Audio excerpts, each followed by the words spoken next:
Guys ये बात तो हम सभी जानते हैं कि स्किन केयर हम सभी के लिए बहुत ज्यादा इम्पोर्टेंट है और कोरियन स्किन केयर को हम सभी बहुत ज्यादा एडमायर भी करते हैं। गाइज आज जो हमारे ड्रामे का मेन टॉपिक है वो Korean high school love story है। ये बात तो हम सभी जानते हैं कि स्कूल्स के अंदर मेकअप अलाउ नहीं होता, भले वो किसी भी कंट्री का स्कूल हो। लेकिन कोरिया के अंदर एक स्कूल ऐसा है जहाँ पर मेकअप करके ना जाया जाए तो उनकी एब्सेंट लगा दी जाती है। लेकिन एक ऐसी लड़की जिसने जिंदगी में कभी भी मेकअप को टच ना किया हो और अपनी स्किन पे भी ना लगाया हो तो गलती से उसका एडमिशन इस स्कूल में हो जाता है। अब हम देखेंगे कि वो स्कूल में किस तरह से सरवाइव कर पाएगी और क्या हमारा मेन लीड इसे इस तरह से ही पसंद कर पाएगा या फिर इसे अपने आप को चेंज करना होगा। ये सब कुछ आपको पता चलेगा ड्रामा में, तो आइए जल्दी से स्टार्ट करते हैं। मगर उससे पहले मेरी आप सबसे रिक्वेस्ट है कि प्लीज मेरे चैनल को सब्सक्राइब करना और मेरी वीडियो को लाइक करना मत भूलिएगा। एंड गाइज अगर किसी ने अभी तक मेरा फर्स्ट चैनल विजिट नहीं किया है तो वो भी कर ले, मैं डिस्क्रिप्शन में लिंक दे दूंगी। वहाँ पर एक बहुत ही एक्साइटिंग सा ड्रामा चल रहा है जिसे देखकर आप लोगों को बहुत ज्यादा मजा आएगा। Now let's get started.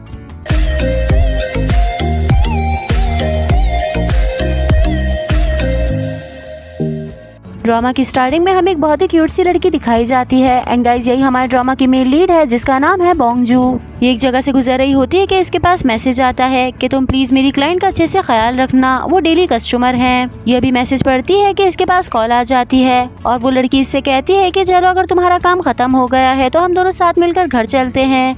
ये मना कर देती है और कहती है कि मैंने अभी किसी की शिफ्ट ली है और उनका काम कंप्लीट करके मैं वापस आ जाऊंगी। अब मसाजिंग रूम का दिखाया जाता है कि यहाँ पर 3 लेडीज लेटी होती हैं और ये उनमें से एक का मसाज कर रही होती है। ये लोग आपस में बातें कर रही होती हैं कि उनमें से एक लेडी कहती है कि प्लीज मेरे पास आकर देख लो, मेरा फेस मास्क सूखने लग गया है। ये फौरन से उनके पास जाती है और शीट मास्क हटाकर उनका मसाज करने लगती है। ये उनके फेस में मसाज कर रही होती है और उन्हें थोड़ा सा अजीब लगता है। वो फौरन से अपनी आंखें खोलती है और इसका हाथ पकड़ लेती है। वो कहती है कि जरूरन तुम जून की बेटी हो तभी तुम्हारे हाथ बिल्कुल उसी तरह से चलते हैं। फिर इससे पूछती है कि क्या तुम मेरे फेस पे मेकअप ट्राई करना चाहोगी। वो जैसे ही मेकअप का नाम लेती है ये बहुत ज्यादा हैरान होती है और उन्हें मना करने लग जाती है कि मुझे मेकअप बिल्कुल भी नहीं आता, मैं ये नहीं कर पाऊंगी।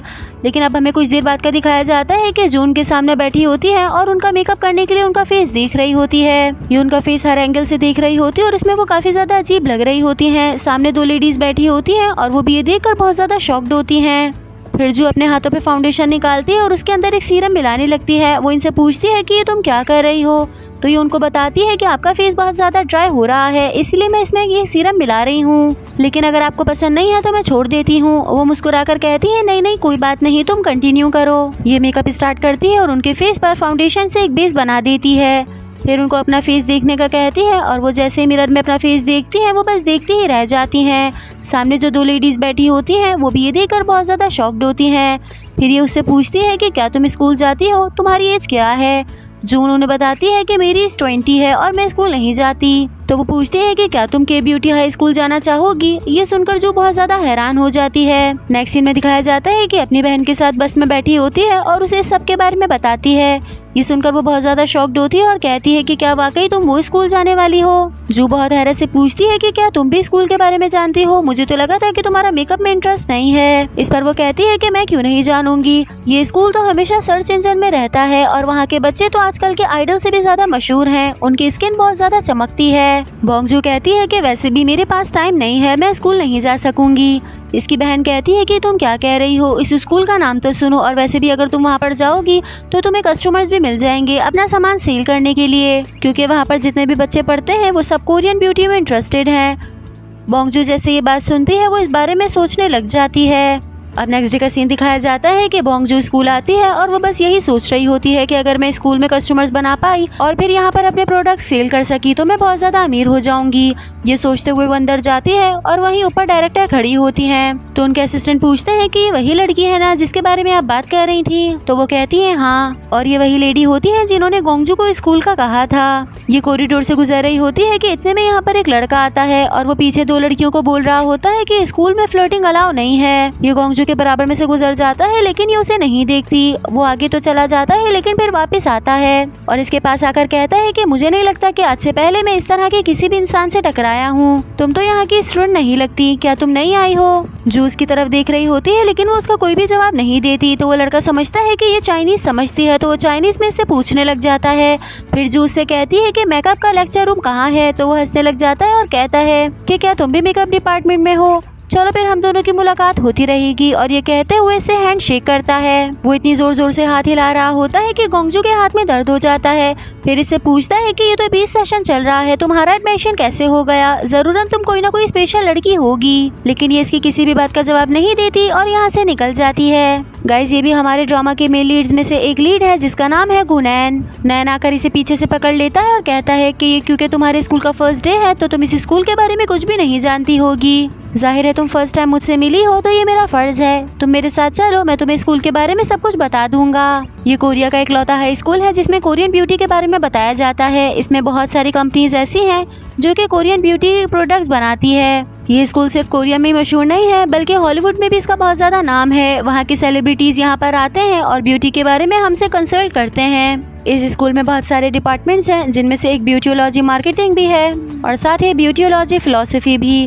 फिर ये अपने डिपार्टमेंट में लेकर आता है और जैसे ही यहाँ का गेट खोलता है तो गोंगजू ये देखकर हैरान हो जाती है क्योंकि ये जगह दिखने में बहुत ही खूबसूरत लग रही होती है। वहीं सामने एक लड़का बैठा होता है जो कि एक लड़की पे मेकअप अप्लाई कर रहा होता है। एंड गाइज यही हमारे ड्रामा का मेन लीड है जिसका नाम है वॉन। नैनी से बताता है कि ये जो सामने लड़का बैठा है ये एक बहुत ही बड़ी कोरियन ब्यूटी कंपनी का मालिक है, लेकिन इसे मेकअप के बारे में कुछ भी नहीं पता। मतलब तुम ये कह सकती हो कि ये मेकअप तो बहुत अच्छा करता है लेकिन इसे चीजों के बारे में नहीं पता। अब तुम खुद ही देख लो कि आईलाइनर को पेंट ब्रश से अप्लाई कर रहा है।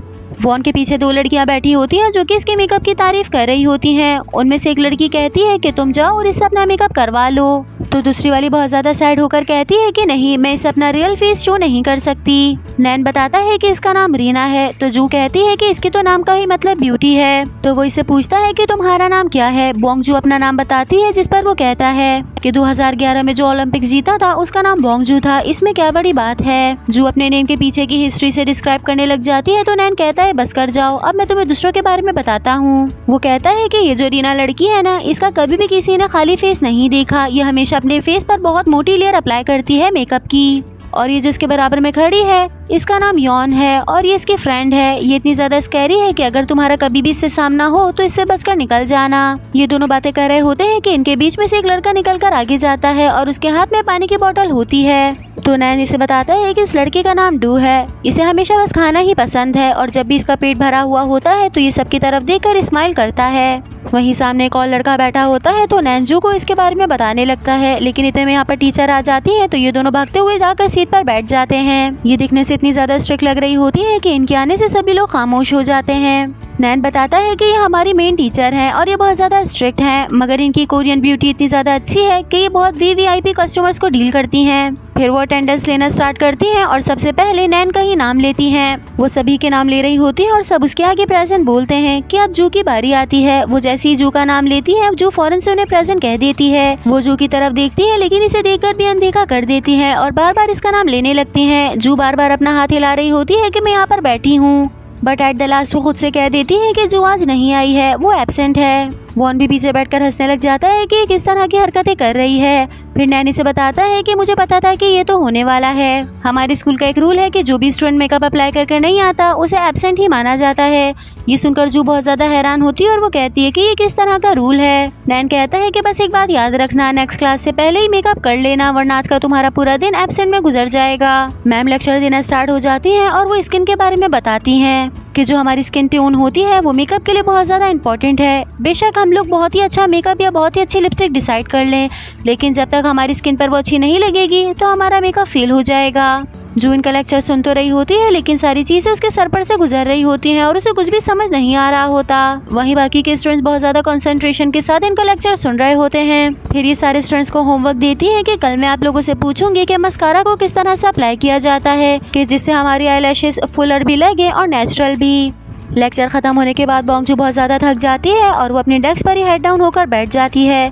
इतने में वो देखती है कि यहाँ पर एक पैलेट रखी हुई है जिसमें काफ़ी ज़्यादा डार्क शेड्स हैं और इसे देखकर कहती है कि इसके आई शेड्स कितने ज़्यादा डार्क हैं। इतने में यहाँ पर एक ब्लैक लड़का आ जाता है और कहता है कि ये आई शेड्स नहीं बल्कि मेरा फेस पाउडर है और बहुत रूडली कहता है कि जब तुम इतना ही नहीं जानती तो तुम इस स्कूल में किस तरह से सरवाइव करोगी। ये कहकर वो यहाँ से चला जाता है और बोंगजू को बहुत बुरा लगता है। उसके जाने के बाद ये नैन को हिलाती है और उसके आगे एक बोतल रखती है और साथ ही अपना बिजनेस कार्ड भी। नैन पूछता है कि ये सब कुछ क्या है। ये उसे बताने ही लगती है कि इतने में यहाँ पर डू आ जाता है और कहता है कि तुम इसके बजाय फूड बिजनेस स्टार्ट क्यों नहीं कर देती, उसमें तुम्हें ज्यादा फायदा होगा। इतने में यहाँ पर एक लड़का भागते हुए आता है और कहता है कि छत पर 2 लड़कों की फाइट हो रही है। नैन पूछता है कि अरे भाई नाम तो बताओ कि कौन कौन लड़ रहा है। तो वो बताता है कि जिन और वॉन की लड़ाई हो रही है। ये सुनते ही ये परेशान हो जाता है और उठकर यहाँ से भागता है और साथ ही अपने साथ जू को भी ले जाता है। ये सब लोग भागते हुए छत पर आते हैं तो यहाँ पर जिन नामी लड़का खड़ा होता है। वॉन कहता है कि देख लो यहाँ पर इतने सारे लोग जमा हो गए हैं जो कि हमारी लड़ाई के विटनेस बनेंगे। बोंगजू नैन से कहती है कि हम लोगों को चाहिए ना कि हम लोग प्रोफेसर को जाकर ये सब कुछ बता दें। नैन इससे कहता है अरे नहीं, ये लोग उस तरह की लड़ाई थोड़ी कर रहे हैं, बल्कि इस फाइट का नाम है ब्यूटी फाइट। और फिर इस फाइट के पीछे की पूरी हिस्ट्री बताने लगता है जिसमें से कोई भी बात हमारे पल्ले तो नहीं पड़ती। वहीं बराबर में यॉन खड़ी होती है और वो इससे कहती है कि आप प्लीज अपनी बकवास को बंद कर लो।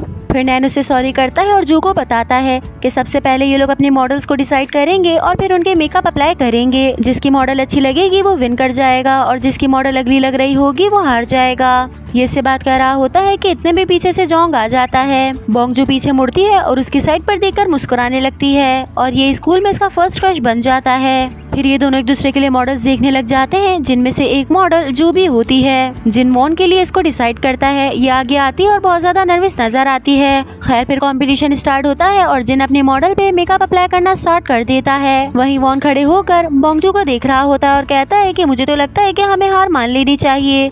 ये पूछती है कि क्या मैं इतनी ज्यादा बुरी हूँ। तो वो कहता है हाँ, क्या तुमने अपनी लिप्स की हालत देखी है, ये किस तरह से फट रहे हैं, क्या तुम लोशन अप्लाई करती भी हो या नहीं। तो ये कहती है कि ये तुम्हारा मसला नहीं है। फिर सबसे पहले वॉन इसके लिप्स पर वैसलीन लगाकर शीट चढ़ा देता है जिसकी वजह से ये सॉफ्ट हो जाएंगे। फिर पेंट ब्रश उठाता है और इसकी मदद से फाउंडेशन लगाना स्टार्ट करता है। जब कुछ देर बाद उसके लिप्स सॉफ्ट हो जाते हैं तो वो उन पर ब्रश फेरने लगता है। वहीं नैन ये देखकर कहता है कि क्या ये अपने तीत भी ब्रश नहीं करती, तभी तो वॉन इसके लिए ये कर रहा है। इतने में बराबर से यॉन कहती है कि तुम फिर शुरू हो गए, बस पूरे टाइम तो बकवास ही किए जा रहे हो, अब बिल्कुल चुप हो जाओ। फिर ये अपने बराबर वाले लड़के को कहता है कि तुम्हें एक बात बताऊं, मुझे इससे सख्त नफरत है और बहुत ज्यादा डर भी लगता है।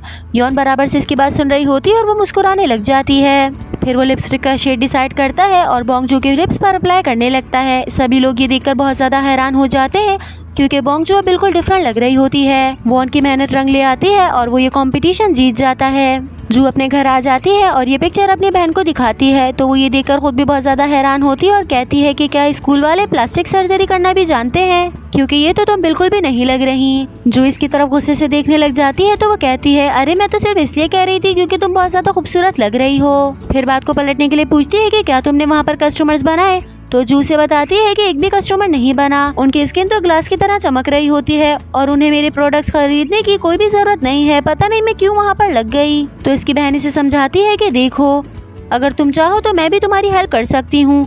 इस पर जू कहती है कि तुम कोई भी मेरी हेल्प नहीं करती, तुम बस हर वक्त अपने कॉमिक्स पढ़ती रहती हो। फिर ये अचानक से खड़ी हो जाती है और कहती है कि मुझे पैसा कमाना होगा। फिर अपना लैपटॉप उठाती है और मैसेजेस देखने लगती है। इंटरनेट पे इसे ब्यूटी गॉड के नाम से जानते हैं। एक लड़की से मैसेज करती है कि रिसेंटली मेरा रिलेशन हुआ है और मेरा बॉयफ्रेंड मुझसे 3 साल छोटा है, इसलिए दिन ब दिन मैं बड़ी लगने लग गई हूँ। तो ये उसे एडवाइस करती है कि हैवी मेकअप करने से बेहतर है कि तुम कोई ऐसी क्रीम यूज करो जिसकी वजह से तुम छोटी लगो। तो वो फौरन से इसका प्रोडक्ट बाय कर लेती है और उसके पैसे भी सेंड कर देती है। इसकी बहन आती है और कहती है कि मुझे तो लग रहा है कि आज की सेल तुम्हारी काफी अच्छी जा रही है। फिर ये अपनी बहन के हाथ में लैपटॉप देती है और कुछ सामान लेने के लिए आगे चली जाती है। अचानक से किसी का मैसेज आता है जिसे देखकर वो कहती है कि ये तो वही है ना जो तुम्हें लगातार मैसेज करता रहता है और तुमसे ब्यूटी के बारे में क्वेश्चंस करता है। जू आकर इसका मैसेज देखने लग जाती है कि अचानक से वो एक और मैसेज सेंड करता है और पूछता है कि मस्कारा को किस तरह से अप्लाई करना चाहिए। ये देखकर वो बहुत ज्यादा शॉक्ड हो जाती है और कहती है कि क्या ये मेरे स्कूल में पढ़ता है, क्योंकि आज तो हमारी मैम ने हमसे यही क्वेश्चन किया था और आज हमारा असाइनमेंट भी यही है। नेक्स्ट पार्ट स्टार्ट होता है यहाँ से कि जू की मॉम ब्रेकफास्ट लगाती है और कहती है कि जू आकर खाना खा लो, लेकिन ये इधर उधर भाग रही होती है और कहती है कि मॉम मैं बहुत ज्यादा लेट हो रही हूँ। इसकी सिस्टर कहती है कि मुझे तो कभी भी नहीं पता था कि जू ऐसा कहेगी और वो खाने के लिए मना करेगी। फिर ये मेकअप का सारा सामान लाकर टेबल पर रखते हैं और अपने फेस पर मेकअप करने लगती है। इसकी बहन कहती है कि तुम्हें क्या हुआ है, सुबह सुबह मेकअप क्यों कर रही हो। तो ये कहती है कि मैंने तुम्हें बताया था ना कि अगर मैं स्कूल में विदाउट मेकअप गई तो मुझे वहाँ पर एब्सेंट कंसीडर किया जाएगा। इसे इस तरह से देखकर इसकी मॉम और सिस्टर दोनों ही शॉक्ड होती हैं और वो एक दूसरे को देखने लगती हैं। अब नेक्स्ट सीन स्कूल का दिखाया जाता है कि वॉन के साथ नैन और जंग चलते हुए आ रहे होते हैं और इससे पूछते हैं कि क्या तुम पूरी रात जाकर अपनी स्किल पर वर्क करते रहे हो? देखो तो जरा तुम्हारे कितने डार्क सर्कल्स हो गए हैं और इसकी वजह से तुम बहुत बुरे लग रहे हो। वॉन कहता है कि मुझे कोई भी प्रॉब्लम नहीं है, बस मैं अगर जब तक छुपकर ये काम करता रहा तो मैं करता ही रहूंगा। तो ये दोनों पूछते हैं कि क्या तुम्हारे ग्रैंडपा अभी भी इस चीज के खिलाफ हैं? बराबर से नैन कहता है कि क्या तुम चेयरमैन को नहीं जानते कि वो कैसे हैं? एटलीस्ट चलो उन्होंने तुम्हें इजाजत तो दे दी है कि तुम अपनी ग्रेजुएशन के बाद जो चाहो वो कर सकते हो। इस पर वॉन बहुत सैड होकर कहता है कि मैं तो नहीं जानता कि मैं पूरे 4 साल वेट कैसे करूंगा। फिर नैन इससे पूछता है कि क्या तुमने असाइनमेंट कंप्लीट कर लिया? तो वॉन इसे अपना हाथ दिखाता है कि देख लो असाइनमेंट कंप्लीट है। ये बहुत हैरत करता है और पूछता है कि तुम्हें तो मेकअप के बारे में कुछ भी नहीं पता और ना ही तुम प्राइवेट क्लासेस लेते हो, तो तुम्हारा हर बार असाइनमेंट कैसे कंप्लीट हो जाता है? इस पर वॉन मुस्कुराते हुए कहता है कि बस मेरे पास तो एक रास्ता है, और ये कहते हुए मुस्कुराते हुए अंदर चला जाता है। साथ ही कुछ देर बाद का दिखाया जाता है कि बस स्टॉप पर एक बस आकर रुकती है और उसमें से बोंगजू उतरती है। वो कहती है कि कोई भी मुझे इस तरह से नहीं हरा सकता, और फिर अपने आप को चीयर अप करते हुए स्कूल जाती है। क्लास का सीन दिखाया जाता है कि टीचर अटेंडेंस ले रही होती है, लेकिन वो फिर से बोंगजू के आगे एब्सेंट लगा देती हैं। बोंगजू बहुत सैडली कहती है कि मिस मैं तो आई हूँ, लेकिन वो इसे फुली इग्नोर कर देती हैं और फिर दूसरे बच्चों की अटेंडेंस लेने लगती हैं। ये देखकर ये बहुत उदास हो जाती है और कहती है कि लेकिन आज तो मैंने पूरा मेकअप किया हुआ था, फिर इन्होंने मेरी एब्सेंट क्यों लगा दी? पीछे वॉन बैठा होता है और वो इसकी बात सुनकर हंसने लग जाता है। ये गुस्से से पीछे पलटती है और उसे देखने लग जाती है। फिर वो भी सीरियस हो जाता है और पूछता है कि तुम्हें क्या हुआ है? वही जंग बार बार पीछे से नैन को पिन कर रहा होता है, तो वो कहता है कि तुम मुझे परेशान मत करो, लेकिन वो बार बार इसके पीछे मारकर टच कर रहा होता है, तो ये परेशान हो जाता है और पीछे मुड़कर देखता है तो ये इसी के मार्कर्स होते हैं जो कि जंग इसे लौटा रहा होता है। फिर ये बोंगजू की तरफ देखता है और कहता है कि आज तुम अपने ओरिजिनल फेस के साथ क्यों नहीं आई? तुमने तो अपना चेहरा कहीं छुपा दिया है। फिर इसके फेस पर मेकअप करने लग जाता है और कहता है कि जब मैं ये फिनिश कर लूंगा तो हम दोनों बात करेंगे। तुमने अपनी आईब्रोज बिल्कुल भी शेप में नहीं बनाई, हमेशा आईब्रो शेप में बनानी चाहिए। और फिर इसे समझाने लग जाता है कि किस तरह से आईब्रो को फिल करना चाहिए और किस तरह से उन्हें शेप देना चाहिए। फिर मुस्कुराकर कहता है कि अब तुम मुझे इंसान लग रही हो। साथ ही हमें पता चलता है कि आज मिस ने इसकी अटेंडेंस इसलिए नहीं लगाई थी क्योंकि इसकी आईब्रोज शेप में नहीं थी। बोंगजू अपना फेस मिरर में देखती है और वो खुद को बहुत ज्यादा प्यारी लग रही होती है। फिर नैन इसका हाथ पकड़ता है और कहता है कि मिस बोंगजू क्लास में आ गई है। मिस कहती है कि बोंगजू आइंदा से लेट कभी भी मत आना, और इसकी अटेंडेंस लगा देती हैं। ये जैसे ही सुनती है बहुत ज्यादा खुश हो जाती है। फिर नैन के साथ क्लैप करने लगती है। इसके पीछे डू और जंग भी बैठे होते हैं और वो इसको देखकर मुस्कुराने लग जाते हैं। फिर ये मुस्कुराते हुए पीछे मुड़ती है और जंग को देखकर शर्माने लग जाती है। जंग भी इसकी साइड पर देखता है और मुस्कुराते हुए अपना काम करने लगता है। वॉन भी इन दोनों को देख रहा होता है और अपने दिल में सोचता है कि ये दोनों कितने पागल हैं। फिर मैम इनसे क्वेश्चन करती है कि हमारे फेस पे कौन सी ऐसी चीज है जो हमारे इंप्रेशंस बताती है। नैन फौरन से हाथ खड़ा कर लेता है और कहता है कि हमारे लिप्स, लेकिन वो कहती है रॉन्ग आंसर। फिर ये कहता है कि मतलब हमारे लिप्स पर लगी हुई लिपस्टिक, लेकिन वो अब भी रॉन्ग कह देती हैं। ये बार बार आंसर कर रहा होता है, लेकिन इसका हर आंसर गलत जाता है। फिर मैम खुद से जॉन्ग से पूछती है तो वो आंसर ठीक देता है और बताता है कि हमारी आईब्रोज हमारे एक्सप्रेशंस को बताती है। ये देखकर इसे बहुत ज्यादा गुस्सा आता है और कहता है कि मेरे कहने का मतलब भी तो यही था। फिर मैम इन सबको बताती है कि बहुत सारी सेलिब्रिटीज ऐसी हैं जो अपनी आईब्रोज को भी चेंज करवाती हैं, क्योंकि अगर हमारी स्ट्रेट आईब्रोज होती हैं तो इससे हम बहुत ज्यादा यंग लगते हैं। लेकिन सबसे इम्पोर्टेंट बात यह है कि हमारी आईब्रोज हमारे फेस की शेप से मैच करनी चाहिए। जैसे अगर किसी का बहुत ज्यादा राउंड फेस हो तो उसकी मोटी आईब्रोज नहीं हो सकती, वो उस पर बिल्कुल भी अच्छी नहीं लगेंगी।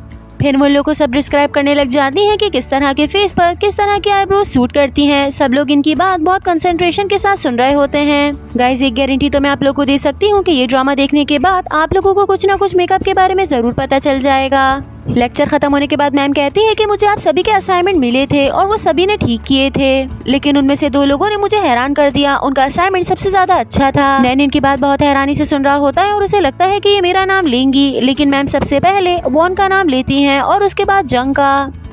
सभी लोग मुस्कुराते हुए वॉन की तरफ देखने लग जाते हैं और वो भी बहुत ज्यादा मुस्कुरा रहा होता है, जैसे इस असाइनमेंट में उसने बहुत ज्यादा मेहनत की हो। फिर वो कहती है कि आपके असाइनमेंट ने तो मुझे हैरान कर दिया, मुझे ऐसा लग रहा था कि मैं किसी पागल का असाइनमेंट देख रही हूँ। ये सुनते के साथ ही उसके चेहरे से हंसी उड़ जाती है और वो बहुत ही ज्यादा एम्बैरेस हो जाता है। मैम कहती है कि मैंने तुम लोगों को कहा था कि मस्कारा किस तरह से यूज होता है, मुझे उसके तरीके बताना, लेकिन तुमने असाइनमेंट में लिख दिया है कि ओल्ड मस्कारा की जो स्टेम्स होती हैं उन्हें आईब्रोज कर्ल करने के लिए किस तरह से यूज किया जा सकता है, जबकि ये तुमने बिल्कुल गलत लिखा है। मैम की बात सुनते ही सब लोग बहुत जोर जोर से हंसने लग जाते हैं। फिर मैम कहती है कि मुझे एक और चीज ने बहुत ज्यादा हैरान किया है कि एक और स्टूडेंट है जिसने मुझे बिल्कुल सेम टू सेम यही आंसर दिया था, जैसे कि उन दोनों ने साथ मिलकर असाइनमेंट बनाया हो। सब लोग ये सुनकर बहुत हैरान होते हैं और वो एक दूसरे की तरफ देखने लग जाते हैं। फिर मैम बताती हैं कि उसके लड़की का नाम बोंगजू है। ये सुनकर वॉन हैरान हो जाता है और वो इसकी तरफ देखने लगता है। ये सुनकर बोंगजू भी बहुत ज्यादा हैरान होती है और वो कहती है कि वाकई। मैम कहती है कि मैं तो ये तक नहीं बता सकती कि तुम दोनों में से किसने किसका असाइनमेंट देखकर लिखा है, लेकिन मैं तुम लोगों को बता रही हूँ कि तुम दोनों ने अपना असाइनमेंट फिर से सबमिट करना है। इनकी बात सुनते ही रीना इन दोनों की तरफ देखने लग जाती है कि जैसे वो इनसे जेलस हो रही हो। फिर मैम का पीरियड ओवर हो जाता है तो वो यहाँ से चली जाती हैं। सामने 2 स्टूडेंट्स बैठे होते हैं और वो जू के बारे में बात कर रहे होते हैं कि इसे इस स्कूल में एडमिशन कैसे मिल गया। इसे तो मेकअप के बारे में कुछ भी नहीं पता है, जरूरन इसके कोई ना कोई कनेक्शंस होंगे, वरना तो यहाँ पर इसका एडमिशन नहीं हो सकता था। नैन भागते हुए जाकर इनके असाइनमेंट उठाता है और उन्हें मैच करता है। फिर कहता है कि ये तो ऐसा लग रहा है कि किसी ने कॉपी पेस्ट किए हुए हैं। जल्दी से लेकर आता है और सब लोगों को दिखाने लगता है। वहीं जंग बहुत ज्यादा परेशान होती है और वो सोचती है कि कहीं ये सिंगल स्ट्रोक तो नहीं है जो मुझे इंटरनेट पे मैसेज करता है। इस बात का पता लगाने के लिए जू कहती है कि जो इंटरनेट पे प्लेटफॉर्म है ना जहाँ पे मेकअप की टिप्स आती है, मैंने उसे सब्सक्राइब किया हुआ है और उससे ही पूछा था। नैन ये बात सुनकर बहुत हैरान होता है और कहता है कि वो कितना कूल है ना, मैंने भी उसे सब्सक्राइब किया हुआ है। पीछे से जोंग पूछता है कि ये सब कुछ किस बारे में बात कर रहे हो, तो उसे बताता है कि क्या तुम्हें नहीं पता कि इंटरनेट पर एक बहुत ही बड़ा प्लेटफॉर्म है जहाँ पर दुनिया भर के आर्टिस्ट मौजूद हैं। वॉन इनकी बात बहुत गौर से सुन रहा होता है, लेकिन जैसे ये लोग वॉन से पूछते हैं वो फौरन से मना कर देता है और कहता है कि मैंने किसी भी ऐसी साइट से अपना आंसर नहीं लिया, और इस तरह से शो ऑफ करता है कि जैसे वो तो इस वेबसाइट के बारे में कुछ भी नहीं जानता। जू पीछे मुड़कर इसकी बात सुन रही होती है और फिर इसे थोड़ा सा सुकून होता है। ये वापस से पीछे मुड़ती है और मुस्कुराते हुए जोंग को कहती है कि तुम्हारा बहुत ज्यादा थैंक यू। वो हैरान होते हुए पूछता है कि तुम किस लिए थैंक यू कह रही हो, तो ये कहती है कि मुझे पेंसिल देने के लिए और साथ ही मेरी आईब्रोज बनाने के लिए। तो नैन कहता है कि तुम्हें तो थैंक यू मुझे करना चाहिए क्योंकि तुम पर वर्क तो मैंने किया था, लेकिन ये उसकी बात का कोई भी जवाब नहीं देती। इतने में यहाँ पर रीना आ जाती है और वॉन को एक पेपर देती है। वॉन इससे पूछता है कि ये क्या है, तो ये कहती है कि मैंने थोड़ी सी रिसर्च की थी लेकिन मुझे इसकी जरूरत नहीं पड़ी, इसलिए तुम इसे अपने पास रख लो और असाइनमेंट में यूज कर लेना। फिर जो अपने बैग से स्किन केयर प्रोडक्ट निकालती है और रीना से कहती है क्योंकि तुम्हारी एज बहुत ज्यादा कम है और तुम अपनी स्किन पर इतना हैवी मेकअप करती हो, इसकी वजह से तुम्हारी स्किन बहुत ज्यादा खराब हो जाएगी। ये एक सीरम है, इसे अपनी स्किन पर लगा लेना, तुम्हें बहुत ज्यादा फायदा होगा, और क्योंकि तुम मेरी फ्रेंड हो तो तुम्हें इस पर ऑफ भी मिलेगा। ये बात सुनकर रीना बहुत ज्यादा एम्बेरस हो जाती है और यहाँ से चली जाती है। अब नेक्स्ट सीन में दिखाया जाता है कि ये लोग सब लैब में बैठे होते हैं और ब्यूटी एक्सपेरिमेंट्स कर रहे होते हैं। वहीं जू भी नजर आती है लेकिन उसे कुछ भी समझ नहीं आ रहा होता और वो बस बैठकर इन लोगों को देख रही होती है। इसके साथ ही डू को भी दिखाया जाता है कि वो यहाँ पर बैठकर भी खा रहा होता है और साथ ही अपना एक्सपेरिमेंट कर रहा होता है। फिर ये बाहर निकलकर सर्चिंग कर रही होती है तो इसे पता चलता है कि अगर कोई किसी की मॉडल बनना चाहेगा तो वो मॉडल को 5000 वॉन्स देंगे। तो ये देखते के साथ ही कॉल मिलाती है और कहती है कि मैंने मेकअप की मॉडलिंग के लिए अप्लाई किया है। अब कुछ देर बाद का दिखाया जाता है कि एक बहुत ही खूबसूरत सी जगह पर जाती है और वहाँ के वर्कर इसे कहते हैं कि आप अंदर जाकर वेट करें। ये जैसे ही अंदर जाती है ये जगह दिखने में बहुत ही प्यारी लग रही होती है। यहाँ पर मेकअप का हर सामान रखा होता है। सामने एक पेंटिंग होती है जिस पर कपड़ा डला हुआ होता है, तो ये जाकर उसका कपड़ा हटाती है। ये देखती है कि उसके नीचे एक न्यूड मॉडल बना हुआ होता है, जिसे देखकर ये बहुत ज्यादा शॉक्ड हो जाती है और फौरन से कपड़ा वापस डाल देती है। साथ ही देखती है कि एक गाउन भी टंगा हुआ है, जिसे देखकर सोचती है कि क्या इन लोगों ने इसकी मॉडलिंग कराने के लिए ऐड डाला था, तभी तो ये लोग कितने सारे पैसे दे रहे थे। और अपने आप को मारते हुए कहती है कि मैं कितनी ज्यादा पागल हूँ कि मैं यहाँ पर आ गई। लेकिन फिर सोचती है कि चलो मुझे इतने सारे पैसे भी तो मिल रहे हैं, चलो मैं ये काम कर लेती हूँ। अपने सारे कपड़े उतार कर रख देती है और वहाँ पर जो गाउन टंगा होता है उसे पहन लेती है।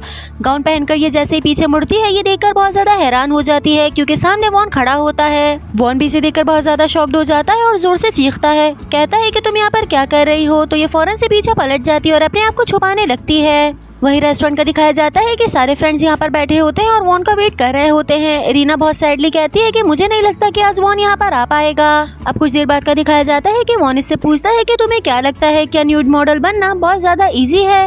ये पूछती है कि तुम कौन हो, इन्होंने तो मुझे बताया था कि तुम इनके वारिस हो। इस पर वॉन कहता है कि मुझे तो ऐसा लग रहा है कि शायद तुम मुझ में इंटरेस्टेड हो, प्लीज मुझ में इंटरेस्ट ना लो। ये सुनकर जू हंसने लग जाती है और कहती है कि ये तो जोक ऑफ द डे था। वॉन जल्दी जल्दी इसके फेस पे फाउंडेशन लगाता है और कहता है कि तुम तैयार हो। ये कहती है कि इतनी जल्दी तैयार कैसे कर लिया। फिर अपना फेस मिरर में देखती है तो सिर्फ इसके फेस पे फाउंडेशन लगा होता है और साथ ही लिप्स पर भी। ये जल्दी से अपना फेस साफ करती है और कहती है कि तुम्हारा मेकअप बहुत ज्यादा अजीब है। फिर वॉन इसके बहुत सारी पेंसिल्स देता है और कहता है कि इन्हें शार्प कर दो। साथ ही रेस्टोरेंट का सीन दिखाया जाता है कि नैन काउंटर पे आता है और कहता है कि कितनी टाइम लगेगा फ्रेंच फ्राइज को रेडी होने में।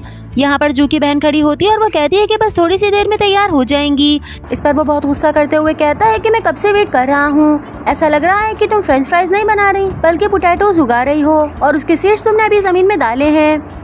ये लगातार इसकी बातें सुन रही होती है लेकिन मुस्कुरा भी रही होती है। फिर कहती है कि तुम तो कितने ज्यादा इंटेलिजेंट हो और तुम्हारी बातें तो और भी ज्यादा प्यारी हैं। अपनी तारीफ सुनकर नैन खुश हो जाता है। फिर कहता है कि चलो तुम आराम से फ्रेंच फ्राइज बना लो, मैं वेट कर लूंगा। अब नेक्स्ट सीन में दिखाया जाता है कि जू सारी पेंसिल शॉप कर लेती है। फिर वो उनके पास लेकर जाती है और इससे पूछती है कि मुझे यहाँ से कब पैसे मिलेंगे। वॉन कहता है कि वो 3 घंटे की टाइमिंग के हैं और अभी तो पूरा 1.5 घंटा रहता है, तुम्हें यहाँ से भागने की क्यों लग रही है। चलो अब जाओ और चुपचाप वहाँ जाकर बैठ जाओ। साथ ही नैन का दिखाया जाता है कि वो बहुत मुस्कुराते हुए यहाँ पर आता है। तो इसके फ्रेंड्स कहते हैं कि अभी तो तुम गुस्से से गए थे, अब क्या हो गया। तो ये कहता है कि क्या तुम लोगों को नहीं पता कि पार्ट टाइमर्स को कोरिया में कितनी मेहनत करनी पड़ती है। और ये कहने के बाद वो लगातार बस मुस्कुराता ही रहता है। अब काफी देर बाद का दिखाया जाता है कि वॉन की पेंटिंग कंप्लीट होती है और वो पीछे मुड़कर देखता है कि जू यहाँ पर लेटी हुई है और वो सो गई है। तो ये उसे आवाज देता है और कहता है कि यहाँ पर मत सो बल्कि अपने घर जाकर सो। ये उठकर जाने लगती है लेकिन फिर अचानक से गिर जाती है क्योंकि ये काफी ज्यादा नींद में होती है। वॉन कहता है कि क्या तुम यहाँ पर चैरिटी करने आई थी कि अपने पैसे लिए बगैर ही यहाँ से जा रही हो। इसे अचानक से याद आता है और ये अपने पैसे मांगने लगती है। फिर वॉन जल्दी से इसे चेक देता है और इसकी तरफ देखने लगता है। ये जैसे ही पैसे देखती है ये देखकर बहुत ज्यादा खुश हो जाती है लेकिन फिर एनवलप खोलकर देखती है और कहती है कि इसमें से तो 2000 वॉन्स कम है। वॉन कहता है कि वो मैंने इसलिए काटे हैं क्योंकि तुमने मेरा बहुत ज्यादा मेंटल डैमेज किया है। तुमने मुझसे इतनी सारी बातें की और इसकी वजह से मैं बहुत ज्यादा डिस्ट्रैक्ट हुआ हूँ। साथ ही रेस्टोरेंट का दिखाया जाता है कि इन लोगों की फ्रेंच फ्राइज तैयार होकर आ जाती हैं, जिसे देखकर ये लोग कहते हैं कि मुझे तो ये डॉग पूप लग रही है। नैन कहता है कि इतनी भी बुरी नहीं है, तुम लोग इसे खाकर मर नहीं जाओगे। वही जू अपनी बहन को कॉल करती है तो ये उससे पूछती है कि क्या तुम्हारा काम हो गया। जू बहुत ज्यादा गुस्से में होती है और चीख कर कहती है कि मैं इतनी अनलकी क्यों हूँ। इसकी बहन भी चीख कर कहती है कि ऐसा क्या हो गया। वहीं बाहर ये लोग बैठे होते हैं और इन्हें लगता है कि शायद इसने इनकी बातें सुन ली हैं। तो नैन कहता है कि तुम लोगों को इस तरह से नहीं कहना चाहिए था, वो कितनी सैड होगी। खैर अब नेक्स्ट सीन में दिखाया जाता है कि जू कॉस्मेटिक स्टोर जाती है और वहाँ पे ब्यूटी प्रोडक्ट्स की खाली बॉटल्स उनको दे देती है। इतने में यहाँ पर जंग आ जाता है तो ये उसे देखकर बहुत ज्यादा हैरान होती है और पूछती है कि तुम यहाँ पर क्या कर रहे हो। वो भी कॉस्मेटिक्स प्रोडक्ट की खाली बॉटल्स निकालता है और इनको देने लगता है और कहता है कि मैं भी यहाँ पर यही करने के लिए आया हूँ। फिर इससे पूछता है कि क्या मैं अजीब लग रहा हूँ। तो जू कहती है कि एक्चुअली मेरे माइंड में तुम्हारी इस तरह की इमेज नहीं थी। फिर वहाँ का स्टाफ बताता है कि जू आपके 30,000 पॉइंट्स हो गए हैं। ये सुनकर जंग बहुत ज्यादा खुश होता है और कहता है कि ये तो बहुत ज्यादा है। फिर वहाँ की स्टाफ बताती है कि जंग आपके 50,000 पॉइंट्स हो गए हैं। तो ये देखकर जू बहुत ज्यादा हैरान होती है। अब कुछ देर बाद का दिखाया जाता है कि ये दोनों बाहर बैठे होते हैं और बनाना मिल्क पी रहे होते हैं। बातों बातों में ये कहती है कि वैसे तो तुम लोग फ्रेंड्स हो लेकिन तुम लोगों की नेचर कितनी ज्यादा चेंज है। तो जॉन्ग इससे पूछता है कि तुम किसकी बात कर रही हो। ये कहती है कि मैं वॉन की बात कर रही हूँ, तुम्हें वैसे भी उससे ज्यादा क्लोज नहीं होना चाहिए। तो ये उसको बताता है कि एक्चुअली मैं उसे 10 सालों से जानता हूँ। ये सुनकर वो बहुत ज्यादा हैरान होती है। इसकी बातें सुनकर जॉन्ग हंसने लग जाता है और कहता है कि तुम बहुत ज्यादा फनी हो।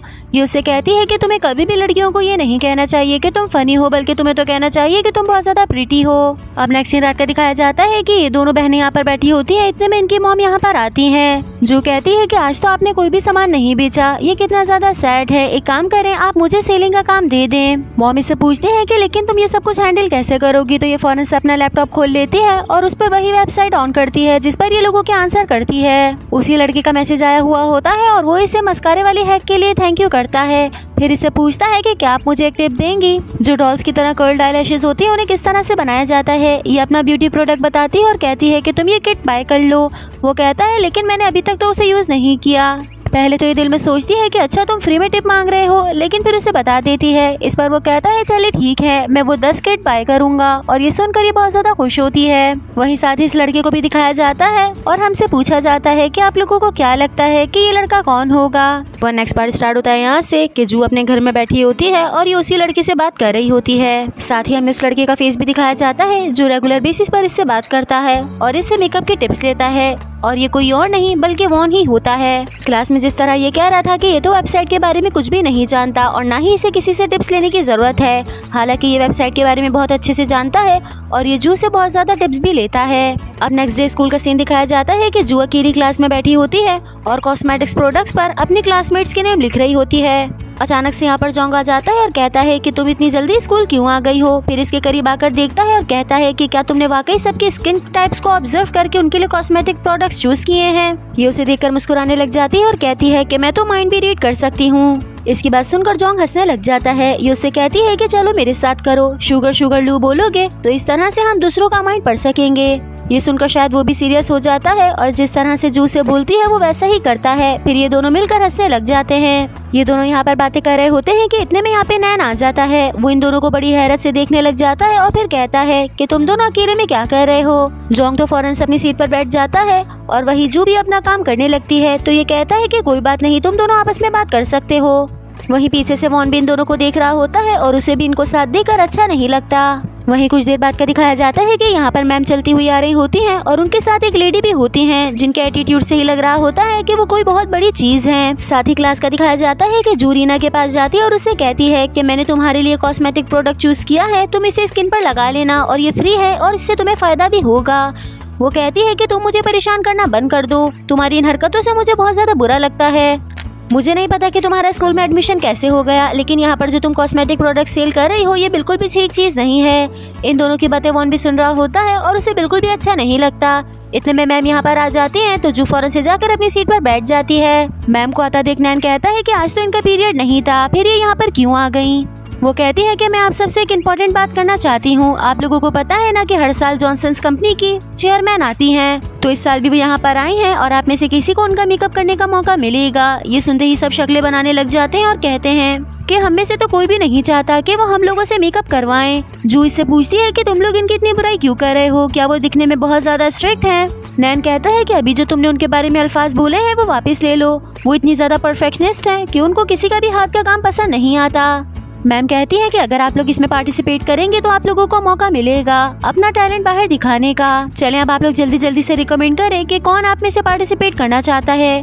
मैम सबकी तरफ देख रही होती हैं लेकिन कोई भी अपना हाथ खड़ा नहीं करता। वहीं सब लोग एक दूसरे को देख रहे होते हैं और इशारे कर रहे होते हैं कि तुम लोग बोल दो। फिर अचानक से रीना अपना हाथ उठाती है और इसे देखकर सब लोग हैरान हो जाते हैं। वो कहती है कि मैं जू को रिकमेंड करना चाहती हूँ क्योंकि मुझे ऐसा लगता है कि अच्छे से कर पाएगी। ये सुनकर बोंगजू बहुत ज्यादा हैरान होती है और वहीं इसके पीछे वॉन भी बैठा होता है और वो देखने लग जाता है कि रीना ये सब कुछ क्या कह रही है। मैम भी देखने लग जाती है कि रीना ने इसे रिकमेंड क्यों किया है और रीना तो ऐसी बन जाती है कि जैसे कुछ उसने उल्टा सीधा कहा ही नहीं। अब नेक्स्ट सीन में दिखाया जाता है कि रीना अपनी फ्रेंड के साथ बाहर बैठी होती है और वो इससे पूछती है कि तुमने बोंगजू को रिकमेंड क्यों किया। इस पर ये कहती है कि मैंने तो ऐसे ही कर दिया, मुझे ऐसा लगता है कि शायद ये सब कुछ वो अच्छे से कर पाएगी। इसकी दोस्ती से लगातार देख रही होती है तो अब इसे मजबूरन बताना पड़ता है। ये कहती है कि जू मुझे बहुत ज्यादा एनॉइंग लगती है, वो हमेशा मुझे परेशान करती रहती है। साथ ही क्लास का सीन दिखाया जाता है कि यहाँ पर जू बैठी होती है और वो काफी ज्यादा परेशान नजर आती है।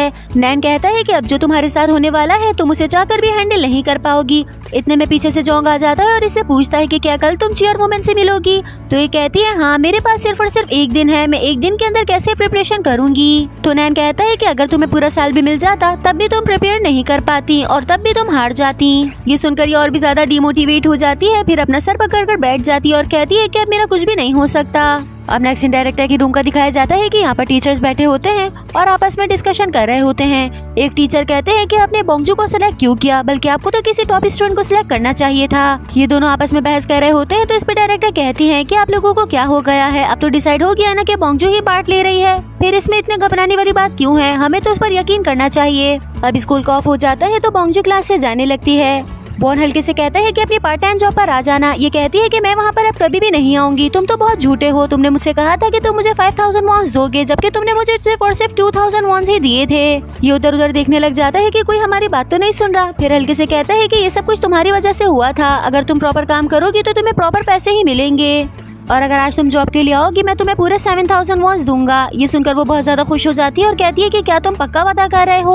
अब नेक्स्ट सीन में दिखाया जाता है कि जू यहाँ पर बैठी होती है और वॉन उसका मेकअप कर रहा होता है। जू इससे फिर से कंफर्म करती है कि क्या वाकई आज तुम मुझे 5000 आज के और बाकी 2000 कल के दोगे। वॉन कहता है कि तुम मुझसे ये क्वेश्चन बहुत दफा कर चुकी हो, अब मैं तुम्हें कितनी मर्तबा आंसर दूं, अब चुप हो जाओ और मुझे मेकअप करने दो। ये इसके फेस पर मेकअप करने लग जाता है और जैसे ही इनके बॉडीगार्ड यहाँ से जाते हैं ये कहता है चलो अब तुम्हारा मेकअप हो गया। ये कहते हुए वो फौरन से जाता है और वापस से पेंटिंग स्टार्ट कर देता है। जू इससे पूछती है कि क्या तुम मुझे आज कोई एक्स्ट्रा काम नहीं दोगे, जैसे कि कल तुमने मुझे पेंसिल शॉप करने का काम दिया था। तो इसके हाथ में मेकअप प्रोडक्ट्स में से एक प्रोडक्ट रख देता है और कहता है कि इसे शॉप कर लो। ये इसे शॉप कर घुमा घुमा कर देख रही होती है लेकिन वो नहीं घूम रहा होता। फिर ये खोलकर देखती है तो वो कुछ और नहीं बल्कि आईब्रो पेंसिल होती है। ये यहाँ पर बैठकर बोर हो रही होती है तो वॉन इसे आकर एक बुक देता है और कहता है कि इसे देख लो, अगर समझ ना आए तो इसे फेंक देना, वैसे भी ये घर में ऐसे ही पड़ी हुई थी। ये बुक खोलकर देखते हैं तो इसमें चेयरवुमन की सारी इन्फॉर्मेशन होती है और इसे देखकर वो बहुत ज्यादा खुश हो जाती है। अब कुछ देर बाद का दिखाया जाता है कि वॉन की पेंटिंग कंप्लीट हो जाती है तो वो पीछे मुड़कर देखता है और कल की तरह जू आज भी वहीं पर बैठे बैठे सो जाती है। ये देखकर कहता है कि ये किस तरह की लड़की है कि किसी के भी घर पर आकर आसानी से सो जाती है, लेकिन आज ये उसके पास जाकर बैठ जाता है और उसे उठाता नहीं है बल्कि उसे यहीं पर बैठकर देखने लग जाता है। सोते हुए जू को एकदम से सांस नहीं आ रही होती तो वो अजीब अजीब सी शक्लें बना रही होती है और ये देखकर ये बहुत ज्यादा परेशान हो जाता है। फिर फौरन से खड़े होता है और इसे उठाने लगता है। फिर जूट कर बैठती है और पूछती है कि क्या टाइम हो रहा है तो ये कहता है कि ये दुनिया इतनी ज्यादा बुरी है, तुम इस तरह से कैसे कर सकती हो, तुम एक लड़की हो, तुम्हें अपना ख्याल रखना चाहिए, ना कि हर जगह इस तरह से बेफिक्र होके सो जाओ। ये कहती है कि दुनिया की सबसे बुरी चीज गरीबी है और ये कहते हुए यहाँ से जाने लगती है, लेकिन फिर अचानक से रुक जाती है और कहती है कि आज मैं अपने पैसे लिए बगैर नहीं जाऊंगी। वॉन इसके हाथ में वही बुक रख देता है और कहता है कि यही तुम्हारे पैसे हैं। ये ढूंढने लग जाती है कि इस बुक में तो कोई भी पैसे नहीं है, तो वॉन इसे बताता है कि मैंने अपनी फैमिली में से चुराई है और इसकी कीमत तुम्हारे 7,000 वॉन से भी ज्यादा है।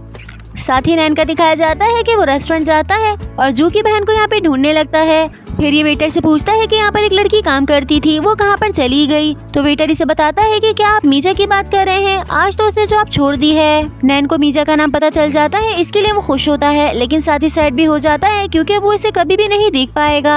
अब नेक्स्ट सीन में दिखाया जाता है कि जो कन्वीनियंस स्टोर आती है और यहाँ पर आकर बोटल्स एक्सचेंज करने लगती है। इतने में पीछे से जोंग भी आ जाता है और इन दोनों को मुलाकात होती है। वो इससे पूछता है कि तुम्हारी प्रेप कैसी चल रही है, तो जो इस पर कहती है कि मुझे तो कुछ भी नहीं पता, अभी मैं स्कूल जाऊंगी और देखूंगी कि मैं क्या कर सकती हूँ। जोंग इससे कहता है कि अभी तो बहुत ज्यादा देर हो गई है, तुम स्कूल जाकर क्या करोगी। ये सुनकर ये बहुत ज्यादा परेशान हो जाती है और कहती है कि अब मेरा क्या होगा। इस पर जोंग कहता है कि अगर तुम चाहो तो मैं तुम्हारी हेल्प कर सकता हूँ। ये जैसे ये बात सुनती है ये बहुत हैरत के साथ जोंग की तरफ देखने लग जाती है। अब हमें नेक्स्ट सीन में दिखाया जाता है कि ये दोनों साथ मिलकर स्टडी कर रहे होते हैं और जून इनको चेयरवुमन के बारे में हर चीज बताता है।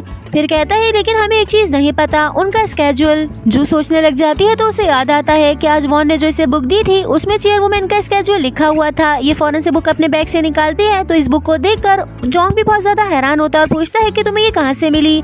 ये मुस्कुराते हुए कह देती है कि बस कहीं से मिली है। फिर ये दोनों बैठ जाते हैं और इस बारे में डिस्कस करने लगते हैं। साथ ही इसकी बहन का दिखाया जाता है कि वो टीवी पर ड्रामास देख रही होती है। फिर अपनी मॉम से कहती है कि सामने जो पानी की बोतल रखी है इसे मुझे दे दें। वो कहती है कि ये पीने का पानी नहीं है बल्कि लगाने का पानी है, इसमें बहुत सारे ऐसे मिनरल्स हैं जो आपको नॉर्मल वाटर में नहीं मिलते और आप इसे चेहरे पे लगा सकते हो।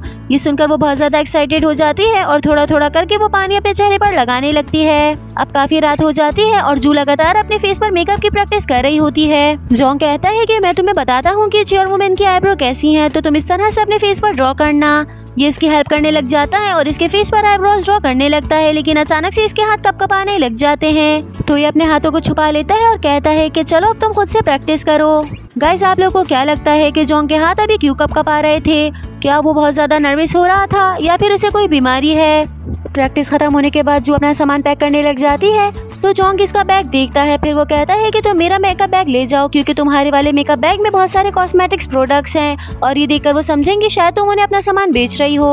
पहले तो ये मना करने लग जाती है, फिर कहती है कि चलो ठीक है, मैं तुमसे एक दिन के लिए उधार ले लूंगी। अभी अपने घर आ जाती है और काफी ज्यादा डिप्रेस नजर आती है। इसकी मम्मी से बुलाती है और कहती है कि चलो ये पानी मैं तुम्हारे चेहरे पर लगा देती हूँ। मॉम मिनरल वाटर से इसके फेस का मसाज करती है और इसके बाद इसका फेस बहुत ज्यादा ग्लोई हो जाता है और साथ ही ऐसा करने से इसका स्ट्रेस भी रिलीव होता है। अब नेक्स्ट डे स्कूल का दिखाया जाता है कि जू यहाँ पर लगातार कुछ ढूंढ रही होती है। वोंग भी इसे देख रहा होता है लेकिन वो इससे कुछ भी पूछ नहीं पाता। इतने में जोंग आ जाता है और पूछता है कि क्या हुआ है, तो ये उसे बताती है कि वो खो गया है। वो पूछता है कि तुम किस बारे में बात कर रही हो, तो ये कहती है कि मैंने मेकअप बॉक्स यहीं पर रखा था लेकिन अब वो मुझे नहीं मिल रहा। इतने में यहाँ पर टीचर आ जाती है और वो कहती है कि बोंग, जो तुम्हारी बारी आ गई है, अब फौरन से चल लो। ये सुनकर ये और भी ज्यादा परेशान हो जाती है कि मेरे पास तो मेकअप बॉक्स भी नहीं है, तो फिर मैं कैसे जाऊँ। नेक्स्ट पार्ट स्टार्ट होता है यहाँ से कि जू अपने स्कूल के लिए निकल रही होती है। इसकी मम्मी से आवाज देकर पूछती है कि तुम इतनी जल्दी क्यों जा रही हो। ये नींद में होती है और कहती है कि आज मुझे जल्दी जाना होगा। साइड में इसका मेकअप का बैग पड़ा होता है और ये उसे उठाकर चली जाती है। अब कुछ देर बाद का सीन दिखाया जाता है कि अपनी क्लास में खड़ी होती है और लगातार कुछ ढूंढ रही होती है। सभी लोग इसे बैठकर देख रहे होते हैं कि पता नहीं ये क्या ढूंढ रही है। इतने में जोंग यहाँ पर आ जाता है और इससे पूछता है। ये उसे बताती है कि मैं मेकअप बॉक्स यहाँ पर लेकर आई थी लेकिन अब वो मुझे नहीं मिल रहा। नैन कहता है कि तुम्हारे पास तो मेकअप बॉक्स नहीं था, फिर तुम किस मेकअप बॉक्स की बात कर रही हो? तो ये उसे बताती है कि कल रात मुझे जोंग ने वो उधार दिया था। वॉन इन लोगों की बात बहुत गौर से सुन रहा होता है और फिर कहता है कि इससे ज्यादा हम क्या एक्सपेक्ट कर सकते हैं कि जोंग हर काम में घुस जाता है। इतने में यहाँ पर टीचर आ जाती है और कहती है कि जो तुम अपना जितना भी सामान जरूरी है वो लेकर आ जाओ। तो सारे क्लासमेट्स आपस में बात करने लग जाते हैं कि आज तो जू का एंड हो जाएगा और वो स्कूल से निकाली जाएगी। रीना भी इन लोगों की बातें सुन रही होती है लेकिन वो कुछ भी नहीं कहती। अब नेक्स्ट सीन में दिखाया जाता है कि जू एडमिन ऑफिस में होती है और इसके पास जो भी मेकअप के प्रोडक्ट्स होते हैं ये उन्हें निकाल कर टेबल पर रख रही होती है। मिस ली भी अपने दिल में सोचती है कि इसके पास तो कोई भी अच्छा मेकअप प्रोडक्ट नहीं है, तो ये इससे मेरा मेकअप कैसे करेगी। हमेशा की तरह सबसे पहले जो इनकी स्किन को ऑब्जर्व करती है और फिर कहती है कि मैं आपका मेकअप नहीं कर सकती। ये सुनकर सब हैरान हो जाते हैं और कहते हैं कि ये किस तरह की बात कर रही हो। मिस ली कहती है कि क्या तुम मुझसे ये कह सकती हो फिर से। टीचर जू पे गुस्सा करने लग जाती है कि तुम्हें क्या हो गया है, क्या तुम्हारा दिमाग खराब है। साथ ही क्लास का सीन दिखाया जाता है कि सारे लोग इसका वेट कर रहे होते हैं और कहते हैं कि जू इतना टाइम क्यों लगा रही है। वॉन कहता है कि शायद वो बस बैठी हुई होगी क्योंकि उसे तो मेकअप करना नहीं आता। इतने में नैन भागते हुए आता है और कहता है कि जू ने तो अभी तक चेयरवुमन का मेकअप भी स्टार्ट नहीं किया है। वॉन कहता है कि मुझे तो शुरू से पता था कि ऐसा ही होने वाला है, वो इतनी पागल है कि उसे कुछ भी नहीं आता, हालांकि उसे शुरू में ही गिव अप कर देना चाहिए था। ये लोग बैठकर जू के बारे में बात कर रहे होते हैं कि अचानक से वो यहाँ पर आ जाती है, लेकिन उसके फेस को देखकर ऐसा लगता है कि वो बहुत ज्यादा खुश है। ये सभी लोग उसे देखकर बहुत ज्यादा परेशान होते हैं और कहते हैं कि क्या हुआ, क्या तुम्हें स्कूल से निकाल दिया गया है। लेकिन जू इनकी बात का कोई भी जवाब नहीं देती और वो खड़े होकर लगातार मुस्कुरा रही होती है।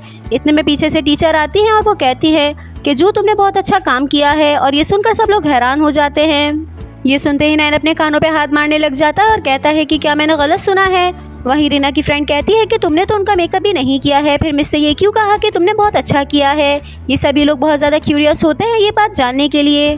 तो जो मुस्कुराते हुए इन लोगों को स्टोरी बताने लगती है। वहीं साथ ही हमें पास का सीन दिखाया जाता है कि जब मैम इससे पूछती है कि तुम मेरा मेकअप क्यों नहीं करना चाहती, तो जून से कहती है कि आपकी स्किन इतनी ज्यादा खराब हो चुकी है कि अब उस पर और मेकअप करना ठीक नहीं रहेगा। ये सुनते के साथ ही उन्हें बहुत ज्यादा गुस्सा आता है और वो कहती हैं कि तुम्हारी हिम्मत कैसे हुई इतनी बकवास करने की, क्या तुम मुझे सिखा रही हो कि मेकअप करना चाहिए या फिर नहीं। इन्हें इस तरह से चीखता हुआ देखकर दोनों टीचर भी घबरा जाते हैं कि अब ये जू के साथ क्या करेंगी। जू भी डरते हुए कहती है कि मुझे नहीं समझ आ रहा कि मैं आपको कैसे बताऊं, मैं इस वक्त खुद भी बहुत ज्यादा नर्वस हूं, लेकिन आपको अब अपनी स्किन पर मेकअप अप्लाई नहीं करना चाहिए। ये सुनकर वो हंसने लग जाती है और कहती है कि क्या तुम मुझे हुक्म दे रही हो कि मुझे क्या करना चाहिए या फिर क्या नहीं करना चाहिए।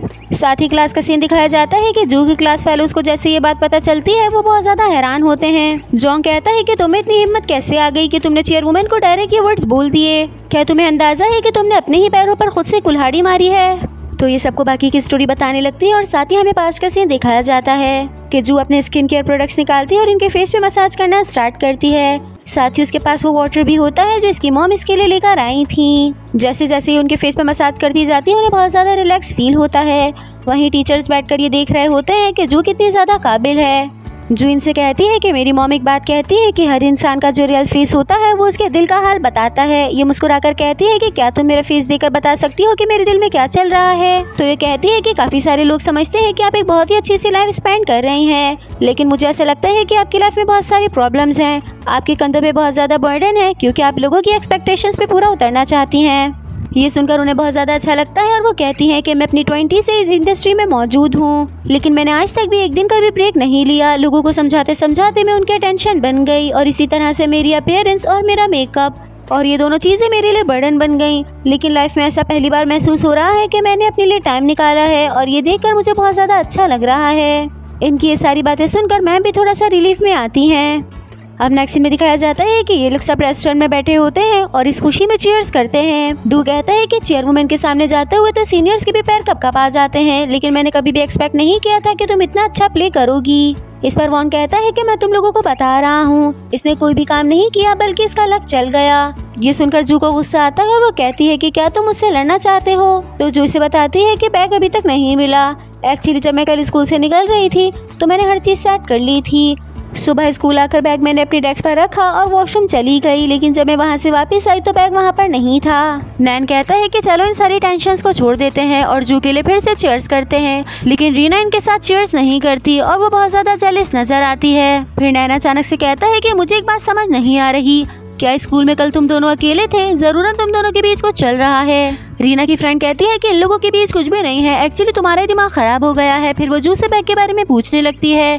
जू कहती है कि सबसे पहले मैं स्कूल आई थी, इसलिए हो सकता है कि बैग कोई उठाकर ले गया हो। नैन फौरन से बैक टू द क्वेश्चन आ जाता है और पूछता है कि जब तुम दोनों स्कूल में अकेले थे तो तुम दोनों ने मिलकर क्या किया। ये दोनों ही सुनकर बहुत ज्यादा नर्वस हो जाते हैं और इसकी बात का जवाब नहीं दे पाते। वहीं रीना की फ्रेंड कहती है कि तुम अपनी बकवास बंद करो और जबरदस्ती इसके मुंह में स्नैक डाल देती है। फिर ये जोंग से कहती है कि आई एम रियली सॉरी, लेकिन मैं तुम्हें बिल्कुल वैसा ही बैग खरीद कर दे दूंगी। इस पर वो कहता है कोई बात नहीं। तो वॉन फौरन से कह देता है कि पैसों के मामले में इतना कॉम्प्रोमाइज करने की जरूरत नहीं है और जू से कहता है कि तुम नेक्स्ट वीक आने से पहले इसे फौरन से इसका बैग दे देना। इसकी बात सुनकर जू को गुस्सा आता है और वो मुंह में बड़बड़ाने लगती है कि जब पैसे मेरे हैं तो इसे इतना मसला क्यों हो रहा है। वॉन इसकी बात सुन लेता है और फिर इन दोनों की बहस होने लगती है, लेकिन इन्हें देखकर ऐसा लगता है कि शायद ये दोनों एक दूसरे से बहुत ज्यादा क्लोज हैं। वहीं रीना इन दोनों को देखकर बहुत ज्यादा जेलिस हो रही होती है और जेलिसी में आकर वो एक बारी में ही सारी बियर पी लेती है। वहीं नैन बहुत ज्यादा सैड नजर आता है और उसे जू की बहन की याद आ रही होती है। वो कहता है कि इस चिप्स में तो कोई भी फ्लेवर नहीं है, बल्कि जो उस लड़की ने बना कर दी थी वो बहुत ज्यादा मजे की थी। खैर अब नेक्स्ट दिन सुबह का दिखाया जाता है कि जू उठती है और अपने कमरे से बाहर निकलती है। वो जैसे ही जमीन पर पैर रखने वाली होती है यहाँ पर नैन लेटा होता है। ये उसे देखकर बहुत ज्यादा शॉक्ड हो जाती है और आसपास देखने लगती है तो इसकी क्लास के सारे स्टूडेंट्स इसी के घर में पड़े होते हैं। ये अपनी मॉम से पूछती है कि सब कुछ क्या हो रहा है। मॉम कहती है कि तुम मुझसे क्या पूछ रही हो, कल तुम सभी लोग इतने ज्यादा ड्रंक आए थे कि मैं तुम में से किसी को भी वापस जाने नहीं दे सकती थी। डू इन लोगों के साथ ही बैठा होता है और बहुत मजे से ब्रेकफास्ट कर रहा होता है। फिर कहता है कि मॉम मेरे राइस खत्म हो गए हैं, क्या प्लीज आप मुझे ला देंगी। इसकी बात सुनकर जू की बहन इसे बहुत ज्यादा हैरत से देखने लगती है और दिल में सोचती है कि ये कितना खाता है। वहीं जू सामने वाले रूम में आती है और देखती है कि यहाँ पर रीना और रीना की फ्रेंड बैठे हैं। ये उन्हें देखकर बहुत शॉक्ड होती है और कहती है कि क्या तुम उठ गई। फिर रीना वहीं पर लेटी होती है और वो सो रही होती है तो ये उसके फेस की तरफ देखकर कहती है कि रीना कितनी ज्यादा खूबसूरत है, मैंने फर्स्ट टाइम इसे विदाउट मेकअप के देखा है, लेकिन अभी भी इसके फेस पर कुछ मेकअप लगा हुआ है तो मैं क्लीनिंग वाइप्स जाकर इसका मेकअप साफ कर देती हूँ। फिर ये मेकअप रिमूवर लेने के लिए वॉशरूम जाती है और जैसे उसका गेट खोलती है ये देखती है कि यहाँ पर वॉन बैठा हुआ है, हालांकि उसने पैंट भी नहीं पहनी हुई। ये जैसे उसे देखती है एकदम डर जाती है और बहुत जोर से चीखती है। वो भी उसे देखता है और जोर जोर से चीखने लगता है। ये फौरन से गेट बंद कर देती है और उससे माफी मांगने लगती है। वॉन अंदर से चीखता है कि क्या तुम्हें जरा भी तमीज नहीं है कि वॉशरूम आने से पहले गेट को नॉक कर लो। डू भी इन लोगों को देखकर इनकी बातें सुन रहा होता है, लेकिन वो कुछ भी नहीं कहता। फिर जू कहती है कि अंदर क्लींजिंग ऑयल पड़ा है, क्या तुम मुझे वो पास कर दोगे। वो थोड़ा सा गेट खोलकर इस ऑयल दे देता है, जिस पर जू कहती है कि एक बात का ख्याल रखना, जब भी नेक्स्ट टाइम वॉशरूम जाओ तो पहले गेट को लॉक कर लेना। वो अंदर से चीखने लग जाता है कि मुझे बाहर आने दो, मैं तुम्हें बताता हूँ, लेकिन ये हंसते हुए अंदर चली जाती है। ये अंदर आती है तो रीना की फ्रेंड कहती है चलो अब मैं जाकर वॉशअप हो जाती हूँ। ये उसे बता देती है कि वॉशरूम राइट साइड पर है। अभी इसकी फ्रेंड बाहर ही गई होती है कि बाहर से चीखने की बहुत जोर से आवाज आती है। जू डर जाती है और कहती है अरे मैं तो भूल ही गई कि वॉशरूम में तो वॉन बैठा है। खैर ये रीना के फेस पे क्लींजिंग स्टार्ट करती है और उसका मेकअप रिमूव कर रही होती है, लेकिन अचानक से उसकी आंख खुल जाती है और वो उठकर बैठ जाती है। पूछती है कि तुम मेरे साथ क्या कर रही हो। जू इसे एक्सप्लेन करने ही लगती है, लेकिन वो इसकी बात नहीं सुनती और गुस्से में कहती है कि क्या तुम्हारा दिमाग खराब है, और ये कहकर यहाँ से जाने लगती है। ये जैसे ही गेट खोलती है यहाँ पर सब लोग बैठे होते हैं और वो इसी की साइड पर देख रहे होते हैं। ये उन्हें देखकर और भी ज्यादा नर्वस हो जाती है और फिर अपने फेस को छुपाते हुए जल्दी से घर से बाहर चली जाती है। वहीं नैन का दिखाया जाता है कि शोर से उसकी आंख खुलती है तो वो ग्लासेस लगाकर देखता है और ये देखकर वो बहुत ज्यादा शॉक्ड हो जाता है कि जिस लड़की को इतने टाइम से ढूंढ रहा था वो उसके सामने ही बैठी है। अब नेक्स्ट डे स्कूल का दिखाया जाता है कि रीना की विदाउट मेकअप वाली पिक्चर वायरल हो जाती है और सारी लड़कियां उसे देखकर कहती हैं कि मुझे तो पहचान में ही नहीं आ रहा कि ये रीना है। वहीं रीना भी बहुत ज्यादा सैड होती है और इन लोगों की बातें सुन रही होती है। इतने में जू क्लास में आती है तो ये फौरन से उसके पास जाती है और उसे मुंह पर इतनी जोर से थप्पड़ मारती है। ये देखकर वॉन भी एकदम शॉक्ड हो जाता है और पूछता है कि तुम क्या कर रही हो। रीना कहती है कि जरूरन ये तुम्हारी हरकत होगी क्योंकि आज सुबह तो मेरा मेकअप साफ कर रही थी। इस पर रीना उसे एक्सप्लेन करने लगती है कि नहीं, मैंने आज तुम्हारा मेकअप साफ नहीं किया। वो कहती है कि जरूरन इंटरनेट पे तुमने ही मेरी पिक्चर अपलोड की होगी। हालांकि जू को इस बारे में कुछ भी पता नहीं होता और इत्तेफाक से जले पर नमक छिड़कने के लिए नैन भी यहाँ पर आ जाता है और कहता है कि क्या तुम लोगों ने गुरीना की पिक्चर देखी, वो तो बिल्कुल चेंज लग रही है और ये पिक्चर स्कूल में वायरल हो गई है। जू जैसे ये पिक्चर देखती है वो भी बहुत ज्यादा शॉक्ड होती है और कहती है कि तुम मेरा यकीन मानो, मैंने ये पिक्चर अपलोड नहीं की। लेकिन रीना इतनी ज्यादा गुस्से में होती है कि वो इसकी बात नहीं सुनती और यहाँ से चली जाती है। अब नेक्स्ट सीन में दिखाया जाता है कि सारे क्लास फेलो साथ बैठे होते हैं और इस बारे में बात कर रहे होते हैं। नैन रीना की फ्रेंड से कहता है कि क्या तुमने पिक्चर अपलोड की है। वो कहती है नहीं, एक्चुअली हम दोनों की एक और क्लोज फ्रेंड है। आज जब मैंने रीना को विदाउट मेकअप देखा तो मैं बहुत ज़्यादा हैरान हुई क्योंकि वो बहुत प्यारी लग रही थी और उसकी पिक्चर खींच के मैंने अपनी फ्रेंड को सेंड कर दी। तो नैन कहता है देखो बेचारी, जो की तो गलती भी नहीं है लेकिन फिर भी उसके मुँह पे इतनी जोर से थप्पड़ पड़ गया। तो इस पर वॉन कहता है कि जब से ये स्कूल में आई है कोई भी ऐसा मोमेंट नहीं रहा कि जिसमें हमने खामोशी से यहाँ पर इससे किया हो। अचानक से ड्रू कहता है कि शायद मैं जानता हूँ कि उसकी पिक्चर किसने क्लिक की है। फिर वो रात के बारे में बताता है कि मैं अचानक से नींद से सोकर उठा था और मैंने देखा था कि रीना वॉशरूम में खड़ी होकर अपना फेस वॉश कर रही होती है। वो इतनी ज़्यादा नींद में होती है कि वो मुझे देख भी लेती है लेकिन तभी उसे कोई भी फर्क नहीं पड़ता और वो मेरे कंधे पे ही बेहोश हो जाती है। ये सारी स्टोरी सुनने के बाद इन लोगों को क्लियर हो जाता है कि इस सब में जू की कोई भी गलती नहीं है। फिर जॉन्ग कहता है कि वैसे क्या वजह है कि रीना इस तरह से अपने फेस को छुपाती है, मैंने तो कभी भी उसे इतना गुस्से में नहीं देखा। इस पर रीना की फ्रेंड कहती है कि हर चीज़ के पीछे की स्टोरी होती है। एक्चुअली जो रीना की मॉम है वो एक बहुत ही बड़ी मॉडल है। तो जब रीना पैदा होने वाली थी तो उन्हें बहुत ज़्यादा एक्सपेक्टेशंस थी कि ये बहुत ज़्यादा खूबसूरत पैदा होगी, लेकिन वो इतनी प्यारी पैदा नहीं हुई जिसकी वजह से इसकी मॉम ने इसे प्यार करना छोड़ दिया। और इस तरह से रीना बचपन से समझती है कि वो बहुत ज़्यादा अगली है और इसी वजह से वो बहुत सारा मेकअप भी लगाती है। ये सुनकर जू कहती है कि ये तो बहुत ज़्यादा हार्ट ब्रेकिंग है। तो इस पर वॉन कहता है कि जब भी मैं तुम्हारा फेस देखता हूँ मुझे भी बिल्कुल ऐसा ही फील होता है। इस पर जू गुस्से से कहती है कि अगर तुमने एक और अल्फाज कहा तो मैं तुम्हें नहीं छोड़ूंगी। ये सब लोग बैठकर रीना की पिक्चर देख रहे होते हैं और कहते हैं कि ये कितनी ज्यादा खूबसूरत है। वॉन कहता है कि तुम लोग तो कब से पिक्चर देख रहे हो, लाओ मुझे दिखाओ, मैं ऑब्जर्व करके बताता हूँ कि कितनी प्यारी है। ये रीना की पिक्चर की तरफ देख रहा होता है लेकिन देखते देखते अचानक से शॉक हो जाता है। सब इसकी तरफ देख रहे होते हैं और कहते हैं कि क्या तुम्हें वो इतनी पसंद आ गई है कि तुम अपनी नजरें भी नहीं हटा पा रहे। लेकिन वॉन इनकी बातों को इग्नोर कर देता है और वो जूम कर करके कोई चीज देख रहा होता है जिसकी वजह से वो बहुत ज्यादा हैरान होता है। इस नेक्स्ट पार्ट स्टार्ट होता है यहाँ से कि वॉन रीना की पिक्चर को देख रहा होता है और उसमें जो बॉक्स नजर आता है उसे अपने पास रखे बॉक्स से मैच करता है और सोचता है कि ऐसा नहीं हो सकता, बोंगजू ब्यूटी गॉड नहीं हो सकती। बेशक उसने मुझे बताया था कि वो बहुत दफा तियाना में लॉगिन करती है और हो सकता है कि उसने भी ये बॉक्स ब्यूटी गॉड से मंगाया हो, लेकिन अगर मैं गलत हुआ तो फिर क्या होगा। और ये सब कुछ सोचते हुए वो बहुत ज्यादा परेशान हो जाता है। फिर ये पार्सल निकालता है और उस पर से एड्रेस देखने लगता है। अब नेक्स्ट डे का सीन दिखाया जाता है कि एड्रेस देखते हुए उस घर पर पहुंच जाता है और ये घर किसी और का नहीं बल्कि बोंगजू का ही होता है। ये फौरन से अंदर जाता है और देखता है कि सब यहाँ पर बैठकर खाना खा रहे हैं, साथ ही डू खाने की वजह से, जबकि नैन इसकी बहन की वजह से यहाँ पर मौजूद होता है। वो लोग भी हैरत से देख रहे होते हैं कि ये यहाँ पर अचानक से क्यों आया है। फिर जू की मॉम कहती है कि तुम तो जू के फ्रेंड हो ना, आओ हमारे साथ मिलकर खाना खाओ। ये बराबर में देखता है कि यहाँ पर सारा कोरियर का सामान रखा होता है और इसे देखकर वो और भी ज्यादा शॉक्ड हो जाता है। इतने में जू बाहर आती है तो ये फौरन से उसका हाथ पकड़ता है और कहता है कि हम लोगों को बात करनी होगी। बाहर लाकर वॉन बहुत नर्वस होते हुए इससे पूछता है कि क्या तुम वाकई ब्यूटी गॉड हो। पहले तो जू को समझ नहीं आता लेकिन फिर वो बहुत जोर जोर से हंसने लगती है और कहती है कि इसका मतलब ये है कि तुम सिंगल स्ट्रोक हो। ये उसे मना भी करता है कि तुम नहीं हंसो, लेकिन वो बहुत जोर जोर से हंस रही होती है। इतने में जू की बहन और डू भी यहाँ पर आ जाते हैं और वो इन दोनों की बातें सुनने लगते हैं।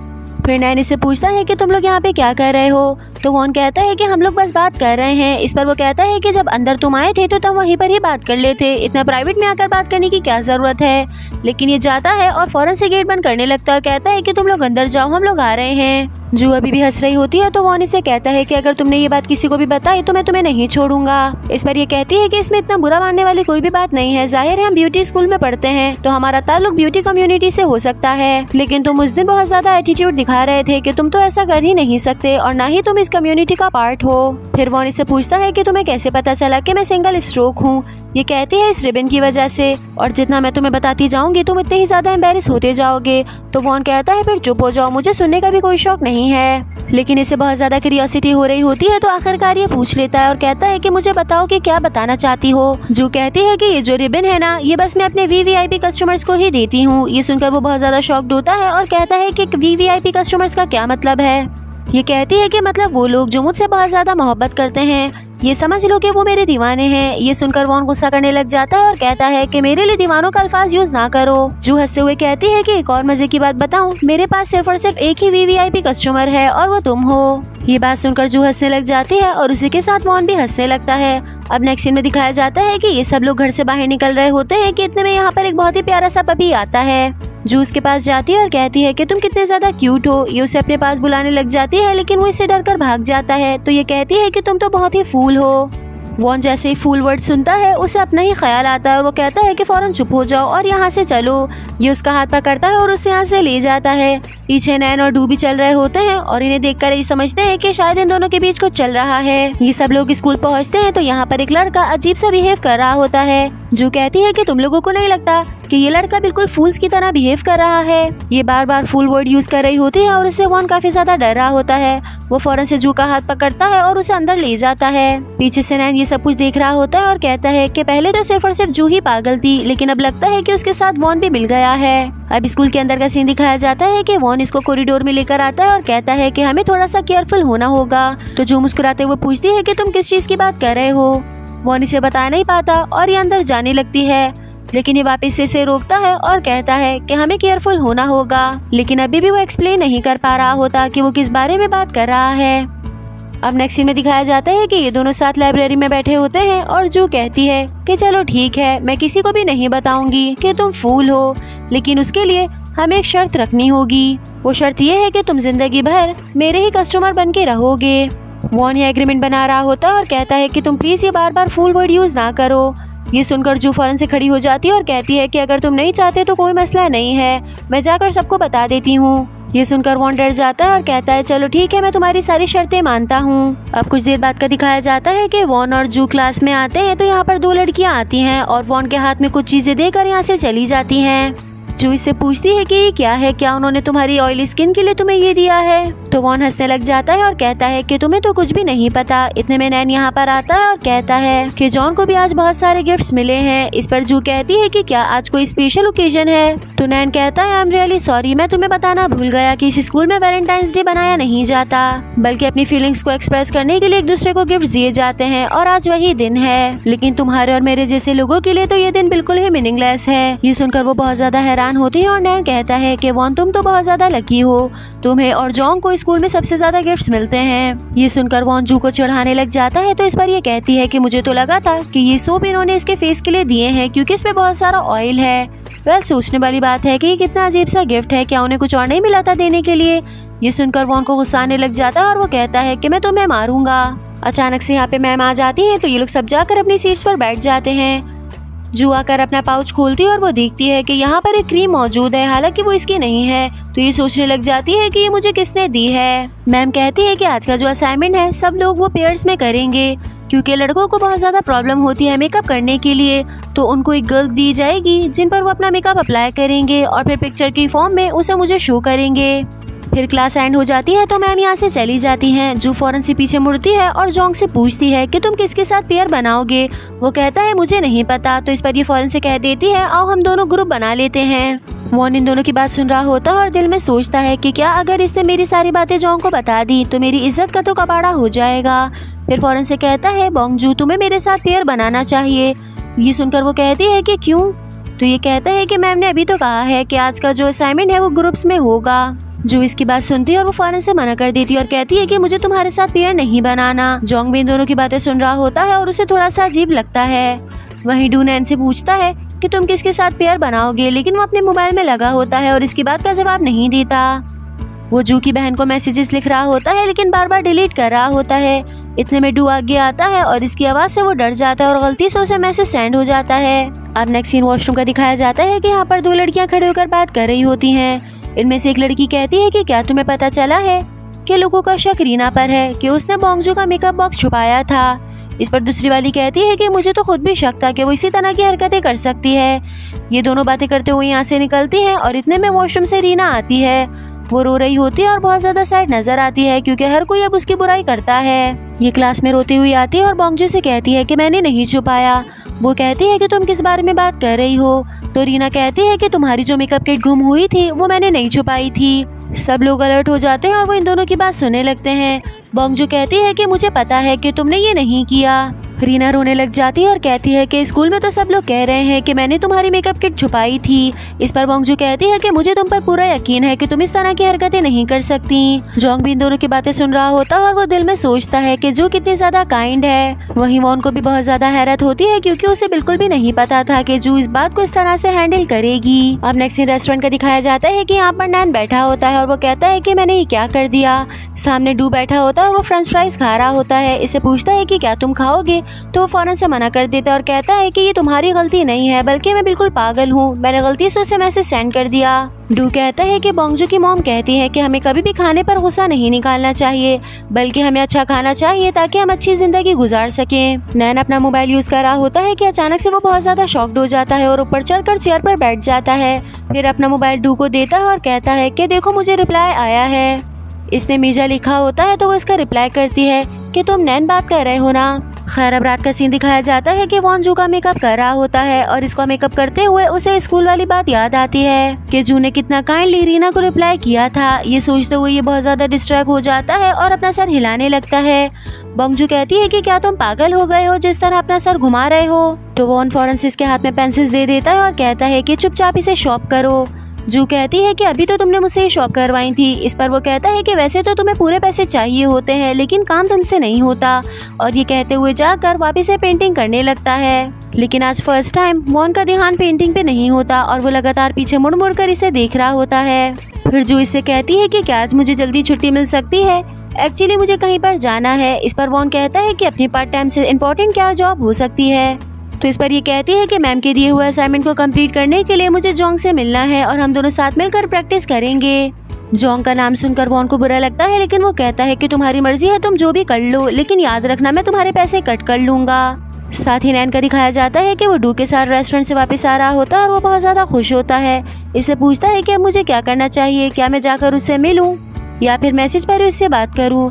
ये सामने चल रहा होता है और अचानक से एकदम शॉक्ड हो जाता है और पीछे आकर छुपने लगता है। डू कहता है क्या हुआ, तो ये कहता है कि सामने जू खड़ी हुई है। ये दोनों छुप जाते हैं और छुप कर इन्हें देखने लगते हैं। वॉन जू के हाथ में पैसों का एनवलप दे रहा होता है और ये दोनों वो देख लेते हैं। जू यहाँ से निकल कर चली जाती है और ये दोनों फौरन से वॉन के घर पर चले जाते हैं। वॉन इनसे कहता है कि तुम लोग इतनी रात में यहाँ पे क्यों आए हो। तो ये दोनों शक्लें बनाकर कहते हैं कि क्या हुआ, हम तुमसे मिलने के लिए नहीं आ सकते। सामने गर्ल्स लिपस्टिक पड़ी होती है तो डू उसे उठाता है और कहता है कि लिपस्टिक तुम्हारे पास क्या कर रही है। साथ ही नैन भी कहता है कि जरूरन तुम कोई ना कोई सस्पिशियस हरकतें कर रहे हो। वॉन कहता है कि तुम लोगों के पाउच में पेंसिल से ज्यादा तो लिपस्टिक्स होती हैं, लेकिन मैंने कभी भी कुछ नहीं कहा। अब तुम लोगों को इतना बुरा क्यों लग रहा है। नैन इसके रूम में इधर उधर घूमने लग जाता है और फिर कहता है कि आज हम दोनों तुम्हारे घर पर ही सोएंगे। फौरन से डू को वॉशरूम भेज देता है और कहता है कि जाओ जल्दी से फ्रेश अप होकर आ जाओ। वॉन कहता है कि तुम लोग मेरे घर पे क्यों सोओगे। इस पर ये कहता है कि क्या तुम्हें नहीं लगता कि हमारे घर पे भी कोई प्रॉब्लम हो सकती है, और जबरदस्ती इसके घर पे रुक जाते हैं। वहीं जोंग का दिखाया जाता है कि वो लाइब्रेरी में बैठा होता है और यहाँ पर बैठकर काम कर रहा होता है और इसके हाथ में भी बहुत तेज दर्द हो रहा होता है।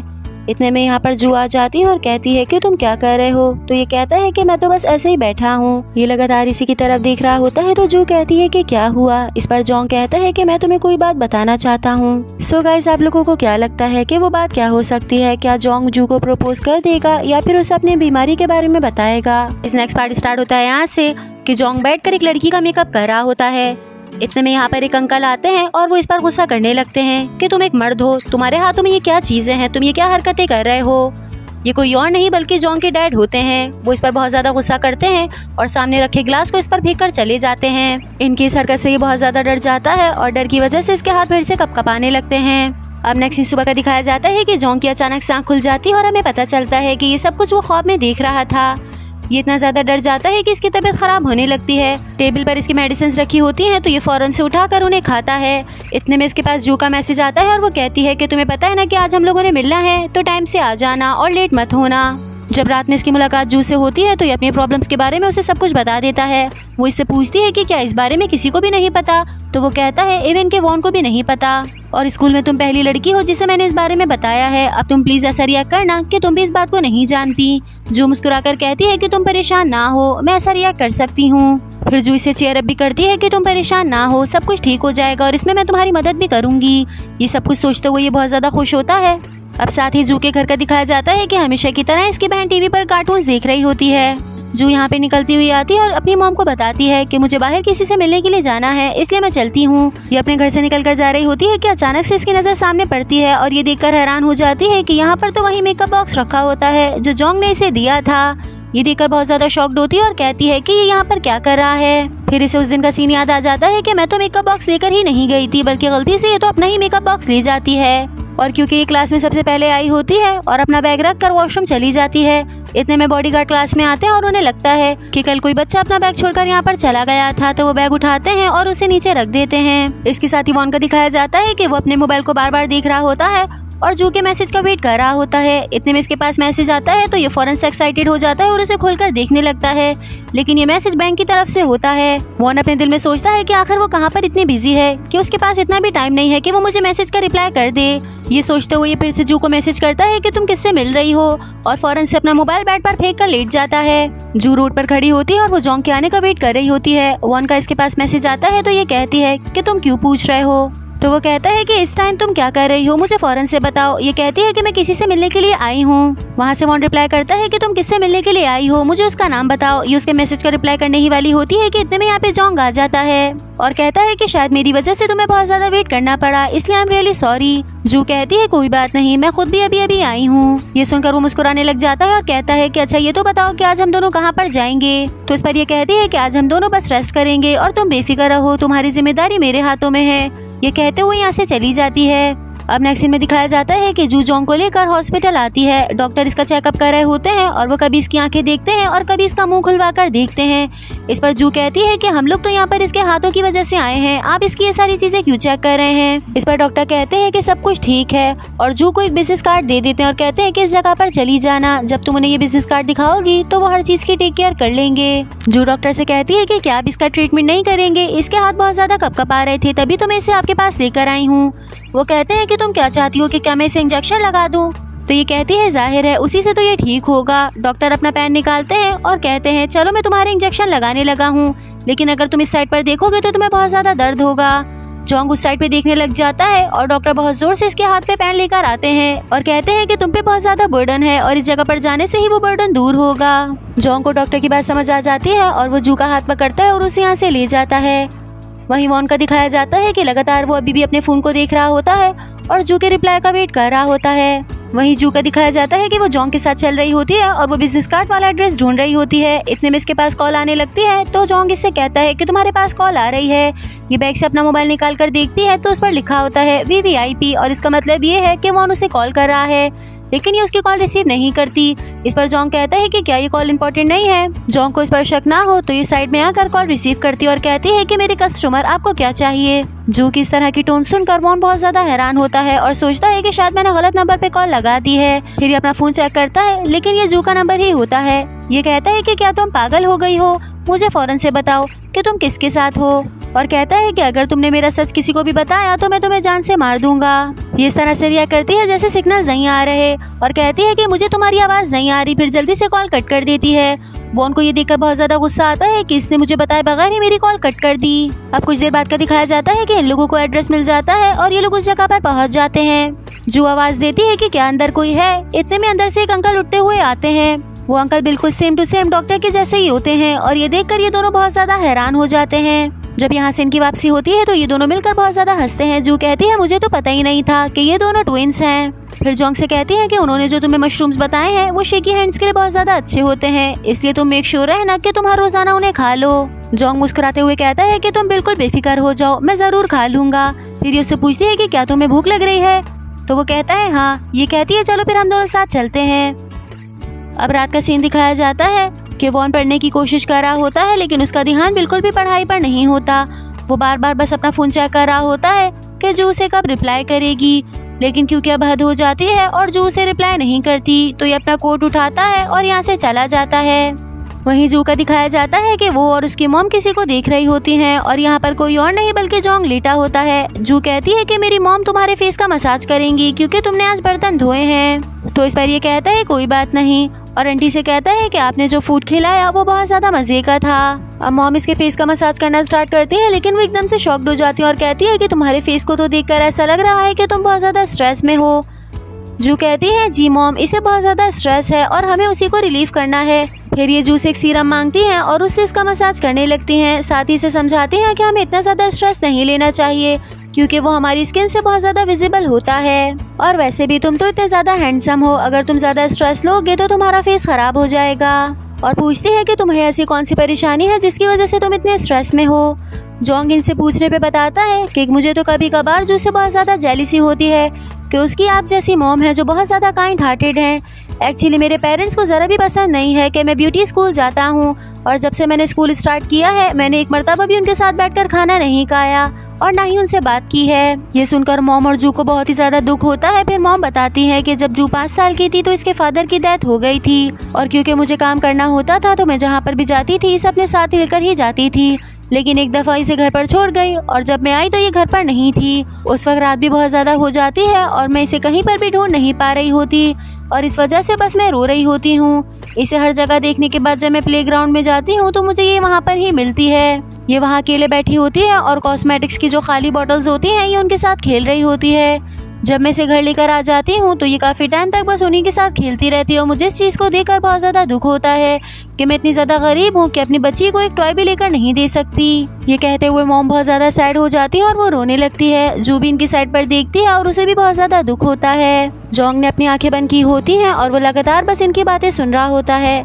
मॉम इसे समझाती हैं कि देखो, हर पेरेंट्स अपने बच्चों से प्यार करते हैं, बस कुछ एक्सप्रेस कर पाते हैं और कुछ नहीं कर पाते। हम सभी पेरेंट्स ने अपनी लाइफ में बहुत सारी चीज़ें फेस की होती हैं और हम नहीं चाहते कि हमारे बच्चे वो चीज़ फेस करें।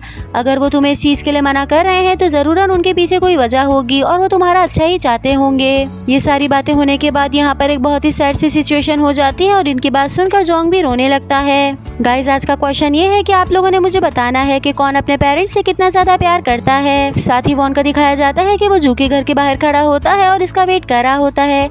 काफी देर गुजर जाती है तो ये जू के घर में झांकने लगता है, लेकिन इतने में गेट खुलने वाला होता है तो ये फौरन से जाकर पीछे छुप जाता है। घर से जोंग निकलता है, वो अपने घर जाने लगता है। जू इसके हाथ में एक ब्रेसलेट पहनाती है और कहती है कि ये मैं तुम्हें इसलिए पहना रही हूँ ताकि तुम जल्दी से ठीक हो जाओ, और याद रखना तुम्हें घर जाकर अपना मशरूम वाला पानी भी पीना है। वॉन छुपकर इन दोनों को देख रहा होता है और इन दोनों की इतनी क्लोजनेस देखकर वो बहुत ज्यादा सैड हो जाता है और उसे जेलसी भी फील होती है। अब नेक्स्ट दिन सुबह स्कूल का दिखाया जाता है कि वॉन क्लास में बैठा होता है और बस उसकी नज़र जोंग के ब्रेसलेट पर ही होती है।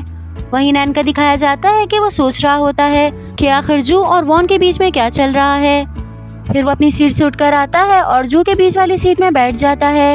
ये जैसे इसके पास आकर बैठता है इसे बिल्कुल सेम टू सेम वही खुशबू आती है जो वॉन के घर में रखे हुए कॉस्मेटिक प्रोडक्ट से आ रही थी, और ये देखकर वो बहुत ज्यादा हैरान होता है। फिर फौरन से उठता है और जोंग के बराबर में जाकर बैठ जाता है और कहता है कि मुझे शिद्दत से कोई चीज मालूम करनी है। लेकिन अचानक से ये रुक जाता है और इसे थोड़ा सा अजीब लग रहा होता है।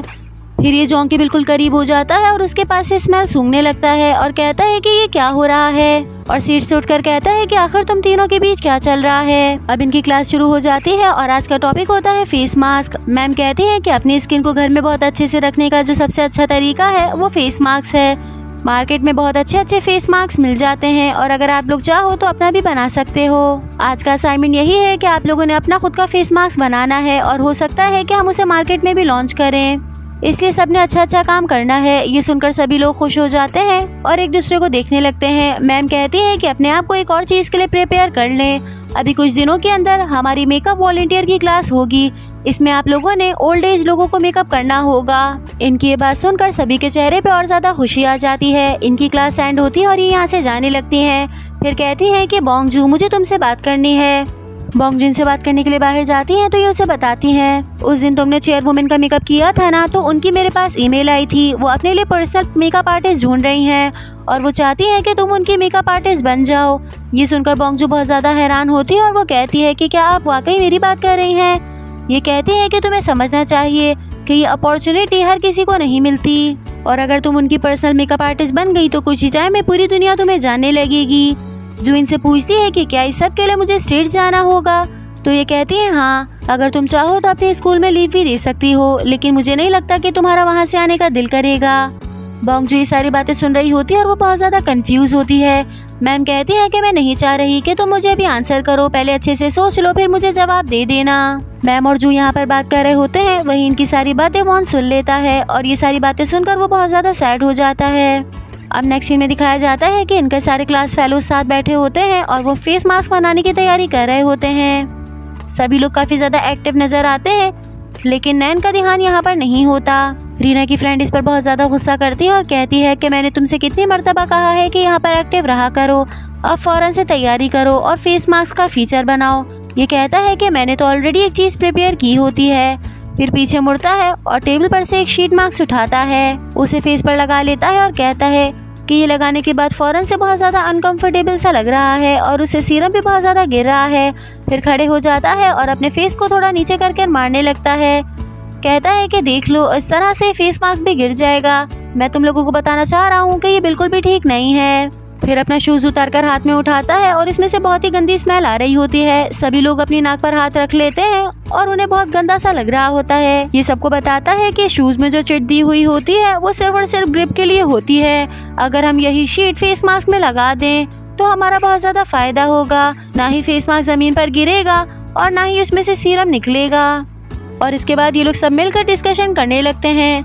अब हमें रात का सीन दिखाया जाता है कि वॉन अपने रूम में बैठा होता है और वो जू के आने का वेट कर रहा होता है। जैसे ही उसे लगता है कि जू यहाँ पर चलती हुई आ रही है, वो फौरन से अपनी बुक उठा लेता है और पढ़ने की एक्टिंग करने लगता है। फिर जू इसके पास आकर बैठती है तो ये उससे पूछता है कि कल तुम कहाँ पर इतना बिजी थी कि यहाँ पर भी नहीं आ सकी।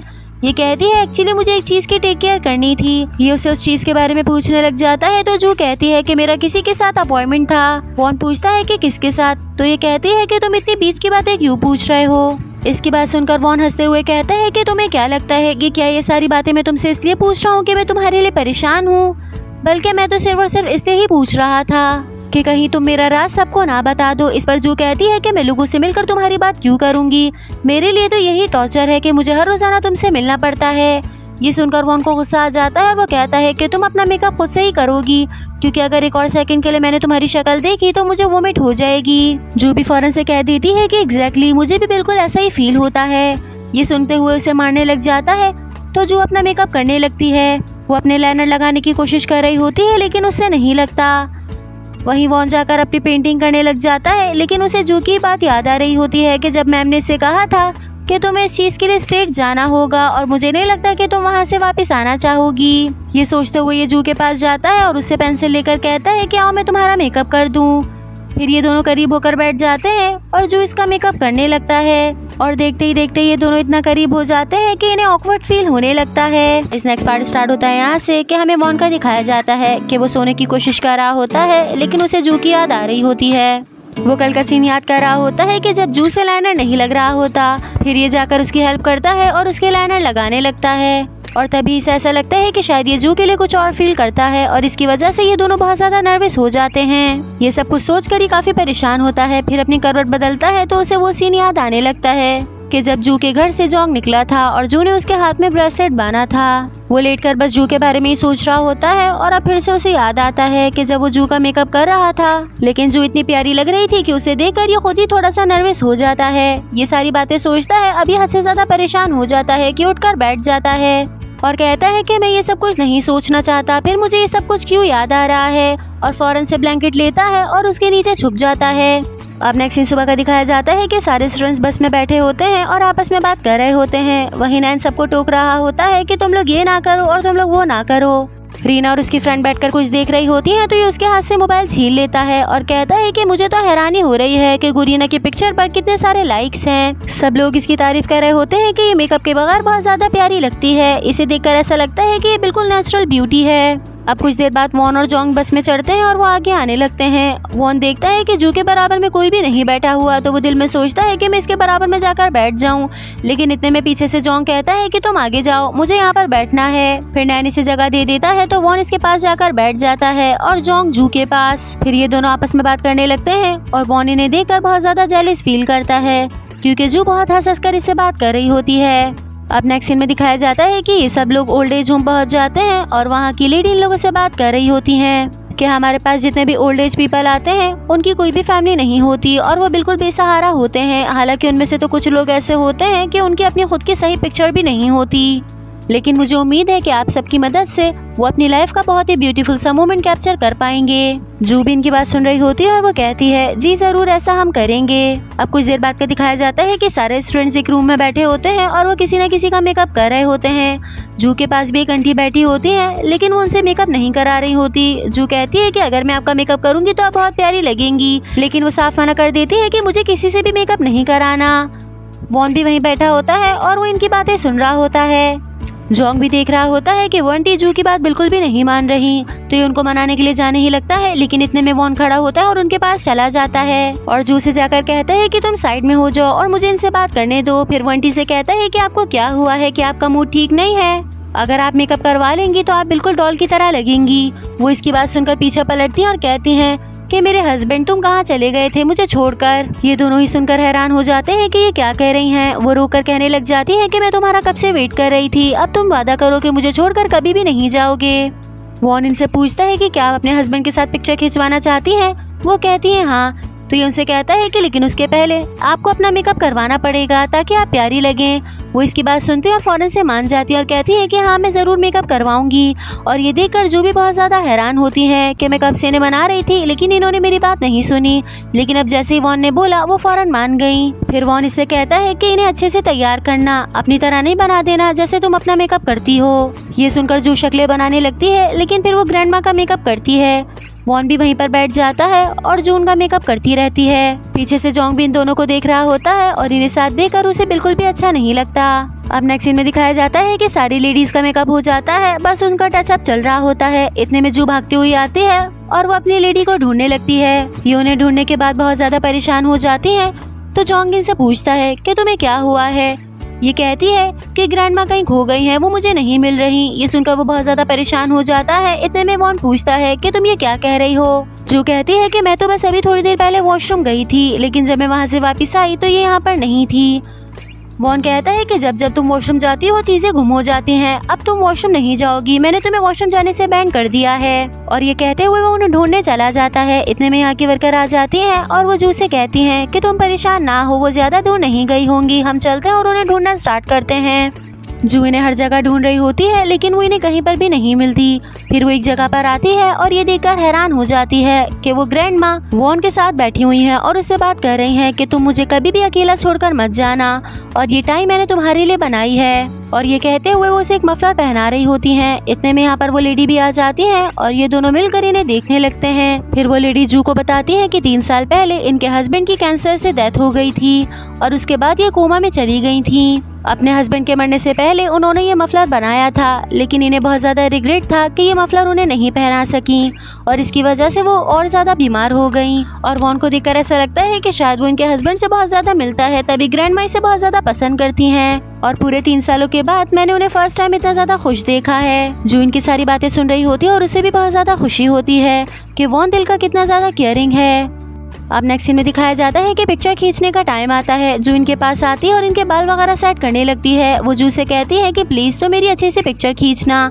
ये लोग जाकर कैमरा के पीछे खड़े हो जाते हैं तो वो कहती हैं डार्लिंग मैं ठीक लग रही हूँ ना। तो वॉन इनसे कहता है जी आप बहुत ज्यादा खूबसूरत लग रही हैं। इनकी एक अकेले की पिक्चर कैप्चर हो जाती है। फिर ये सबको बुलाने लगती है कि तुम लोग मेरे साथ आओ और मेरे साथ पिक्चर क्लिक करवाओ। तो वॉन और जून के पास जाकर बैठ जाते हैं और पीछे से लेडी भी आ जाती हैं। फिर ये लोग सब साथ मिलकर पिक्चर खिंचवाते हैं और ये सभी इसमें बहुत ज्यादा क्यूट भी लग रहे होते हैं। अब नेक्स्ट रात का दिखाया जाता है कि इनका आज रात का यहीं का स्टे होता है। तो एक रूम में रीना की फ्रेंड और जू बैठकर ड्रिंक कर रहे होते हैं। वो दोनों सुनकर बहुत ज्यादा हैरान होती हैं जब जू उनको बताती है कि मेकअप बॉक्स तो मेरे घर में ही पड़ा था और मैं गलती से टूल बॉक्स ले गई थी। साथ ही बहुत ज्यादा हंसती भी है कि तुम टूल बॉक्स को मेकअप बॉक्स से कैसे कंपेयर कर सकती हो। जू भी एम्बेरस हो जाती है और कहती है कि शायद मेरा दिमाग खराब था तभी तो मुझे पता नहीं चला। फिर वो रीना से माफी मांगती है कि मेरी वजह से तुम इतना ज्यादा हर्ट हुई, उसके लिए आई एम रियली सॉरी। वो कहती है कोई बात नहीं, ऐसा चलता रहता है, हम क्योंकि फ्रेंड्स हैं। भले लोगों ने जो कुछ भी कहा लेकिन मुझे इस चीज की खुशी है कि तुम लोगों ने कभी भी मुझ पर डाउट नहीं किया। रीना की फ्रेंड भी ये सुनकर बहुत ज्यादा हैरान होती है और कहती है कि तुम्हारा मूड तो आज कुछ ज्यादा ही अच्छा है, चलो हम लोग चीयर्स करते हैं ताकि ये मूड तुम्हारा हमेशा ऐसे ही रहे। फिर ये लोग यहाँ पर चीयर्स करती है और साथ ही हमें नैन का सीन दिखाया जाता है कि वो वॉशरूम में खड़ा होता है और टिश्यू पेपर से गिन रहा होता है कि मुझे उसे कॉल करनी चाहिए या फिर नहीं। इतने में यहाँ पर डू आता है और वो भागते हुए वॉशरूम चला जाता है लेकिन कुछ देर बाद निकल कर आता है और इसके हाथ से टिश्यू पेपर छीन लेता है और कहता है कि तुम उसे कॉल कर लो। ये देखकर नैन भी बहुत ज्यादा खुश हो जाता है क्योंकि last tissue paper call her का आया होता है। साथ ही हमें जोंग और वॉन का दिखाया जाता है कि ये दोनों साथ लेटे होते हैं और आपस में बात कर रहे होते हैं कि बहुत टाइम गुजर गया कि हम दोनों इस तरह से साथ लेटे हों। जोंग इसे पूछता है कि क्या तुम्हारी नजर में कोई है जिसे तुम पसंद करते हो। ये सुनते के साथ ही वॉन मना कर देता है और कहता है कि मुझे ये बच्चों वाली चीजें नहीं पसंद। जोंग इसे कहता है कि इसमें बच्चों वाला क्या है और कहता है कि कभी कभार तो मुझे तुम्हारी इस तरह की बातों पे बहुत ज्यादा हंसी आती है। फिर वॉन कहता है कि अच्छा तुम बताओ, क्या तुम किसी को लाइक करते हो? कुछ देर तक जोंग बिल्कुल चुप रहता है और फिर कहता है कि अगर मैं तुम बताऊंगा तो तुम कहोगे कि ये तो बिल्कुल बच्चों वाली हरकतें हैं। ये सुनकर वॉन्ग कहता है कि वाकई क्या तुम किसी को पसंद करते हो? तो ये मना कर देता है और करवट बदल कर लेट जाता है। अब वॉन्ग को बहुत ज्यादा क्यूरियोसिटी होती है और वो जून से पूछने लगता है, लेकिन जोंग इसे कुछ भी नहीं बताता और कहता है कि मेरे दिल में कोई भी नहीं है। वो इससे पूछता है कि क्या तुम रीना को पसंद करते हो, लेकिन ये तब भी मना कर देता है और कहता है कि चुपचाप सो जाओ। अब नेक्स्ट सीन में दिखाया जाता है कि रीना की फ्रेंड कहती है कि ये सुनने में कितना अच्छा लग रहा है कि हम लोगों ने जो प्रोडक्ट बनाया था अब वो मार्केट में लॉन्च हो चुका है। इस पर रीना कहती है कि मुझे तो पता ही नहीं था कि वो कैसा लग रहा होगा। तो रीना की फ्रेंड कहती है कि बोंगजू तो हमेशा तैयार रहती है, जो भी न्यूली प्रोडक्ट आता है ये उसे बाय कर लेती है। वहीं बोंगजू इन लोगों के फेशियल मास्क लगा रही होती है, लेकिन उससे पहले ये आकर रीना के फेस पर टोनर अप्लाई करती है। और अब क्योंकि इनकी बहुत ज्यादा अच्छी दोस्ती हो गई है तो रीना बोंगजू के हाथ अपना मेकअप भी रिमूव करवा लेती है और उसे कोई भी प्रॉब्लम नहीं होता।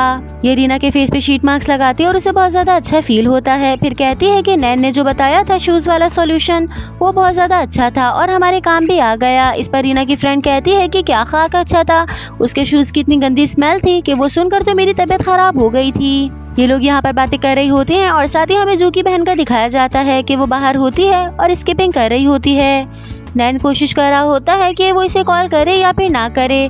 इतने में वॉशरूम से डू आता है और कहता है कि तुम्हारा बहुत ज्यादा थैंक यू। ये कहकर यहाँ से निकल रहा होता है और अचानक से नैन को धक्का लगता है और गलती से कॉल का बटन प्रेस हो जाता है। ये देखकर वो बहुत ज्यादा शॉक्ड होता है। अब नेक्स्ट सीन में दिखाया जाता है कि जोंग लेटा हुआ है लेकिन उसे नींद नहीं आ रही और वो आज के सीन के बारे में ही सोच रहा होता है कि जब ग्रैंडमा मेकअप नहीं करा रही थी तो उससे सोचा था कि वो जाकर जू की हेल्प करे, लेकिन इतने में वहाँ पर वॉन आ जाता है जू की हेल्प करने के लिए और ये देखकर उसे बहुत ज्यादा बुरा भी लगता है। साथ वो ये भी सोचता है कि उस दिन जू के मेकअप बॉक्स में जिसने क्रीम रखी थी वो कोई और नहीं बल्कि यही था। और क्योंकि उस दिन किसी को भी गिफ्ट सिर्फ और सिर्फ अपनी फीलिंग्स बताने के लिए दिए जाते हैं तो इसका मतलब ये है कि जोंग अपनी फीलिंग्स बताना चाह रहा था कि वो जू को पसंद करता है। ये यहाँ पर लेट कर ये सब कुछ सोच रहा होता है और वहीं वॉन का दिखाया जाता है कि ट्रिप वाले दिन जब वो चाहता था कि वो जू के बराबर में जाकर बैठ जाए, लेकिन इतने में जोंग आता है और वो जू के बराबर में बैठ जाता है। फिर जू इससे हंस कर बहुत ज्यादा बातें कर रही होती है और ये देखकर उसे बहुत ज्यादा बुरा लगता है। साथ ही काफी टाइम पहले का भी सोचता है कि जब जू और जोंग क्लास में खड़े होकर बात कर रहे थे। इतने में यहाँ पर नैन और वॉन आते हैं और वो इनको देखकर बहुत ज्यादा हैरान होते हैं। नैन कहता है कि शायद इन दोनों के बीच में कुछ चल रहा है और ये बात सुनकर भी वॉन को बहुत ज्यादा जेलसी फील होती है। यहाँ पर हमें क्लियर हो जाता है कि जॉन और वॉन दोनों ही जू को पसंद करते हैं। गाइस, आप लोगों को क्या लगता है कि जू के साथ किसका रिलेशन होना चाहिए? साथ ही नैन का दिखाया जाता है कि वो अभी तक वॉशरूम में होता है। जू की बहन की कॉल लगी होती है और वो इससे बात करने में बहुत ज्यादा हिचकिचा रहा होता है और नर्वस होते हुए कहता है कि मैं तुम्हें बहुत ज्यादा पसंद करता हूँ और ये कहने के बाद वो और भी ज्यादा एम्बेरस हो जाता है। अब नेक्स्ट दिन सुबह का दिखाया जाता है कि सारे स्टूडेंट्स ट्रिप से वापस जा रहे होते हैं तो यहाँ की लेडी इनसे कहती है कि तुम सब यहाँ पर आए, मुझे बहुत ज्यादा अच्छा लगा और तुम सबके आने की वजह से सारे लोग बहुत ज्यादा खुश हो गए। सारे स्टूडेंट्स भी इनका थैंक यू करते हैं और वो यहाँ से निकलने लगते हैं। इतने में ग्रैंडमा भागती हुई आती हैं और वो वॉन को रोकती हैं। उनसे कहती हैं कि मेरे हस्बैंड, तुम जा रहे हो, अपने साथ ये ले जाओ, रास्ते में खा लेना और याद रखना मुझसे मिलने के लिए जल्दी आना। वॉन इनसे बहुत अच्छे से बात कर रहा होता है और जो इसी को लगातार देख रही होती है। वहीं पीछे से जोंग जू को देख रहा होता है कि उसकी नजरें सिर्फ और सिर्फ वॉन पर हैं। अब नेक्स्ट सीन में दिखाया जाता है कि ये सब लोग क्लास में बैठे होते हैं। इतने में यहाँ पे मैम आती हैं और कहती है कि तुम लोगों के एग्जाम्स स्टार्ट होने वाले हैं। जैसे ही सब लोग इनकी बात सुनते हैं वो सभी सैड हो जाते हैं और कहते हैं कि हमें तो एग्जाम्स बिल्कुल भी नहीं पसंद। मैम कहते हैं कि इस बार आप लोगों के ओपन मेकअप टेस्ट होंगे, इसलिए जल्दी से अपने आप को प्रिपेयर कर लीजिए क्योंकि इसमें साफ साफ बताया जाएगा कि कौन हार रहा है और कौन जीत रहा है। वो कहती हैं कि इस टेस्ट में आपको कुछ भी बताया नहीं जाएगा और आपको मेकअप एडमिनिस्ट्रेशन के सामने ही परफॉर्म करना होगा।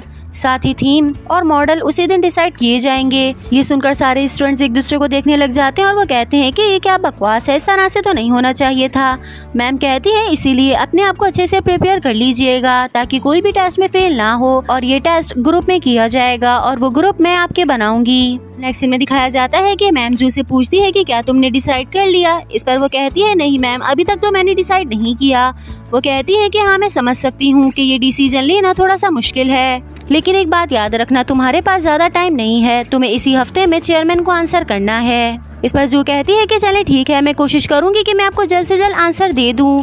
मैम कहती है कि अगर तुमने डिसाइड कर लिया कि तुम यहाँ से जाओगी तो ये वही दिन होगा कि जिस दिन तुम्हारा एग्जाम होगा। और परेशान नहीं होना क्योंकि इस वजह से तुम्हारे और ग्रुप मेंबर्स को इफेक्ट नहीं होगा।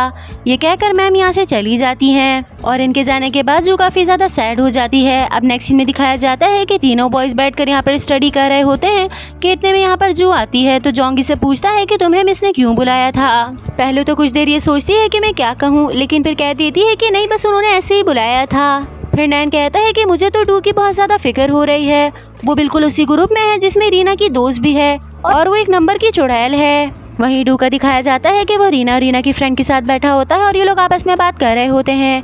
रीना की फ्रेंड कहती है कि सबसे बड़ा पॉइंट तो ये है कि हमें पता ही नहीं है कि मॉडल कैसी होगी या फिर थीम कैसा होगा, इसलिए हमें चाहिए कि हम डिफरेंट मेकअप लुक्स क्रिएट करें।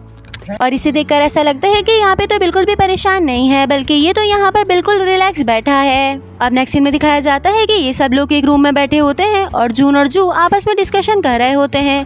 वहीं नैन बेफिक्र बैठा होता है और वो अपने कामों में लगा होता है। वॉन इन दोनों को देखता है और उसे बिल्कुल भी अच्छा नहीं लगता। वो कहता है चलो मैं यहाँ से चलता हूँ और जो भी चीज मुझे मिली मैं तुम लोगों को ईमेल कर दूंगा। और ये कहकर वो यहाँ से चला जाता है। इस पर नैन कहता है कि ये हमेशा इतनी जल्दी क्यों चला जाता है, हालांकि हमारे साथ काम भी नहीं कराता। खैर छोड़ो, हम लोग मिलकर इसे कंप्लीट कर लेते हैं। फिर ये लोग सब बैठ जाते हैं और आपस में डिस्कशन करने लगते हैं। अभी ये लोग स्टार्ट ही करते हैं कि इतने में नैन के पास एक मैसेज आता है। वो खोलकर देखता है तो ये जू की बहन का होता है। वो कहती है कि क्या तुम्हारे पास आज टाइम है, मैं तुमसे मिलना चाहती हूँ। ये जैसे ही मैसेज पढ़ता है ये बहुत ज्यादा हड़बड़ा जाता है और कहता है कि मैं क्या करूँ। ये दोनों भी नैन को ही देख रहे होते हैं कि इसे पता नहीं क्या हुआ है। नैन इन दोनों से कहता है कि एक्चुअली कुछ अर्जेंट काम आ गया है इसलिए मुझे जाना होगा, और ये कहकर फौरन से यहाँ से चला जाता है। साथ ही हमें रीना का दिखाया जाता है कि ये दोनों बैठकर आपस में डिस्कशन कर रही होती हैं कि मैं बेस बना लूंगी। वहीं रीना की फ्रेंड कहती है कि मैं लिप्स का मेकअप कर दूंगी। वहीं पीछे डू खड़ा होता है और वो उसका शेल्फ चेक कर रहा होता है। ये इसमें से एक बुक निकालता है और उसमें से कुछ निकलकर नीचे गिर जाता है। वो इसे उठाकर देखता है तो एक बच्चे की पिक्चर्स होती हैं। डू इसे आगे लेकर आता है और रीना से पूछता है कि क्या ये तुम हो। वो देखकर शॉक्ड हो जाती है और मुस्कुराकर कहती है कि हाँ ये मैं ही हूँ। रीना की फ्रेंड भी ये पिक्चर्स देखती है और वो कहती है कि तुम बचपन में कितनी ज्यादा क्यूट थी। सामने कुछ यूनिक मेकअप प्रोडक्ट्स रखे होते हैं जिसे देखकर डू कहता है कि रीना ये क्या है।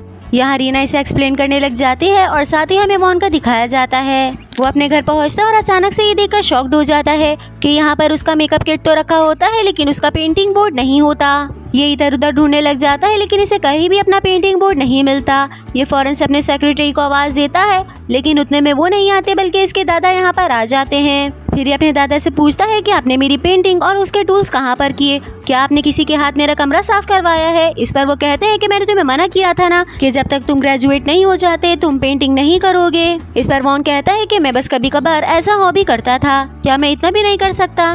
तो दादा कहते हैं कि तुम हमारी कंपनी के वारिस हो और तुम्हें अपने प्रोमिसेस को पूरा करना चाहिए, ना कि इस तरह बीच में तोड़ दो।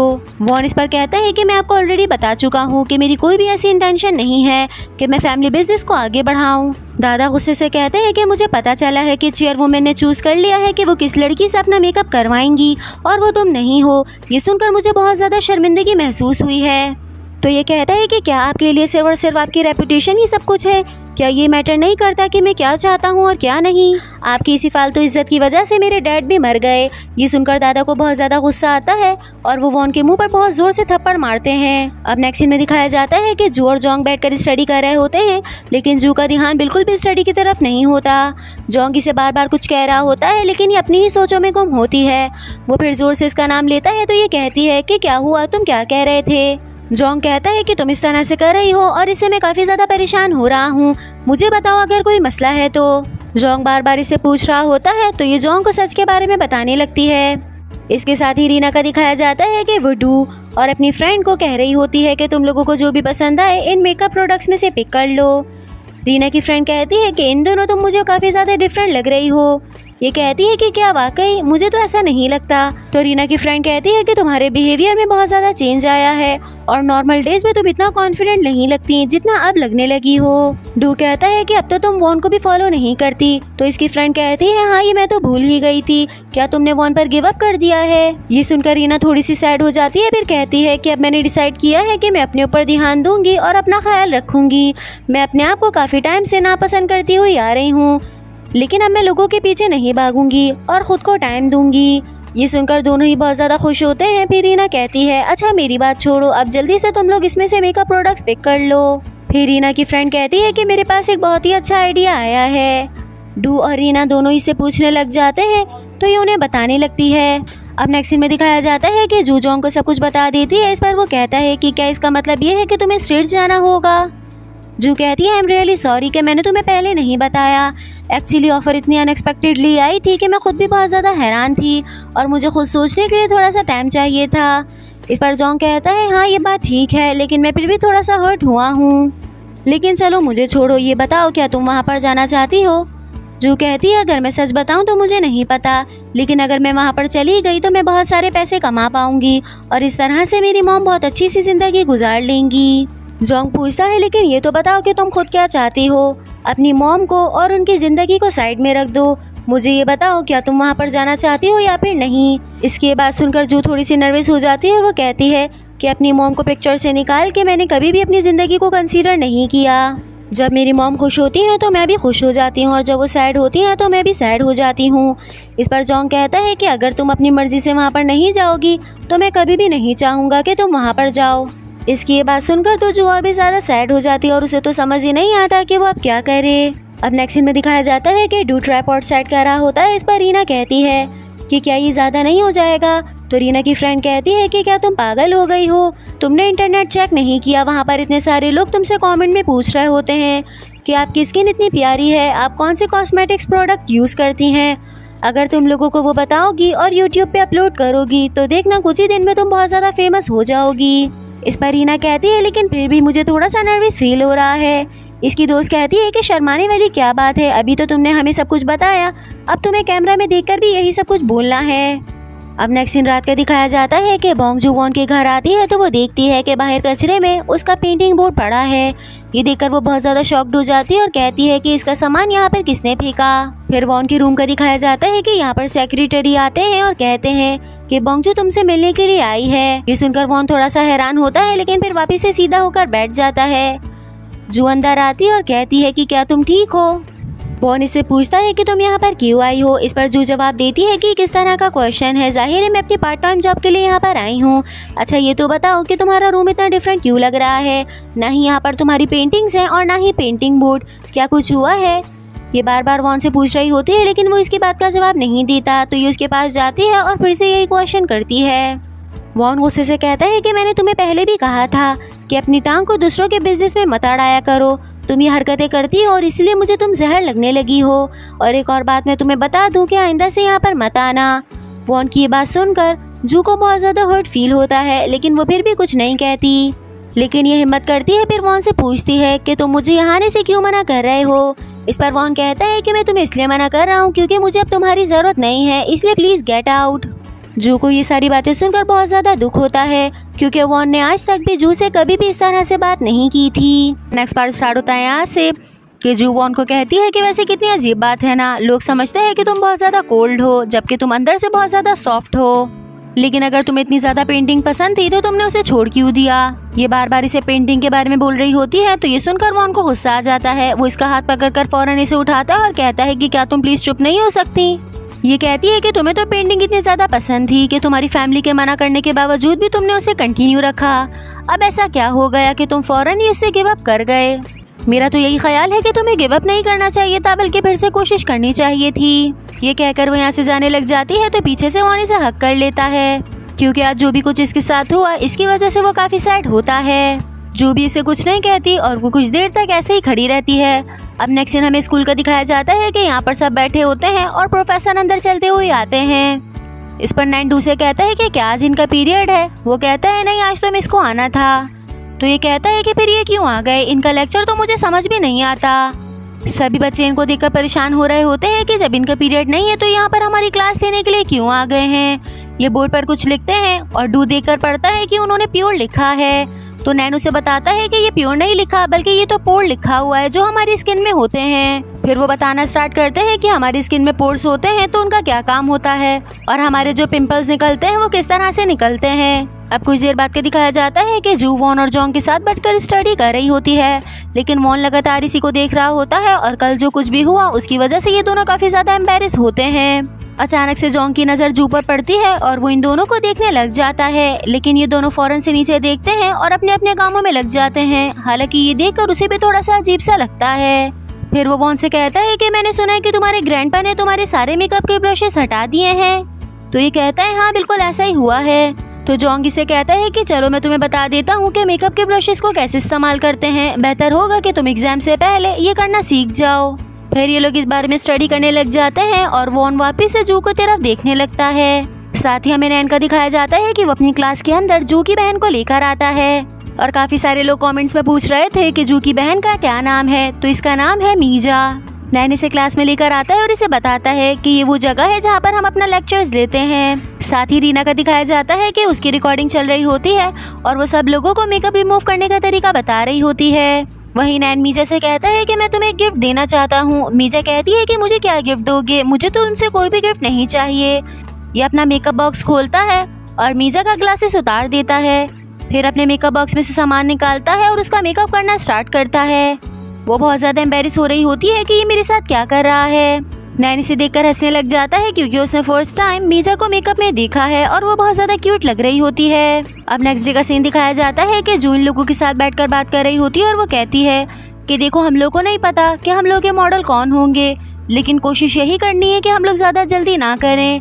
पहले मॉडल की स्किन टाइप को देखें फिर उसका मेकअप स्टार्ट करें।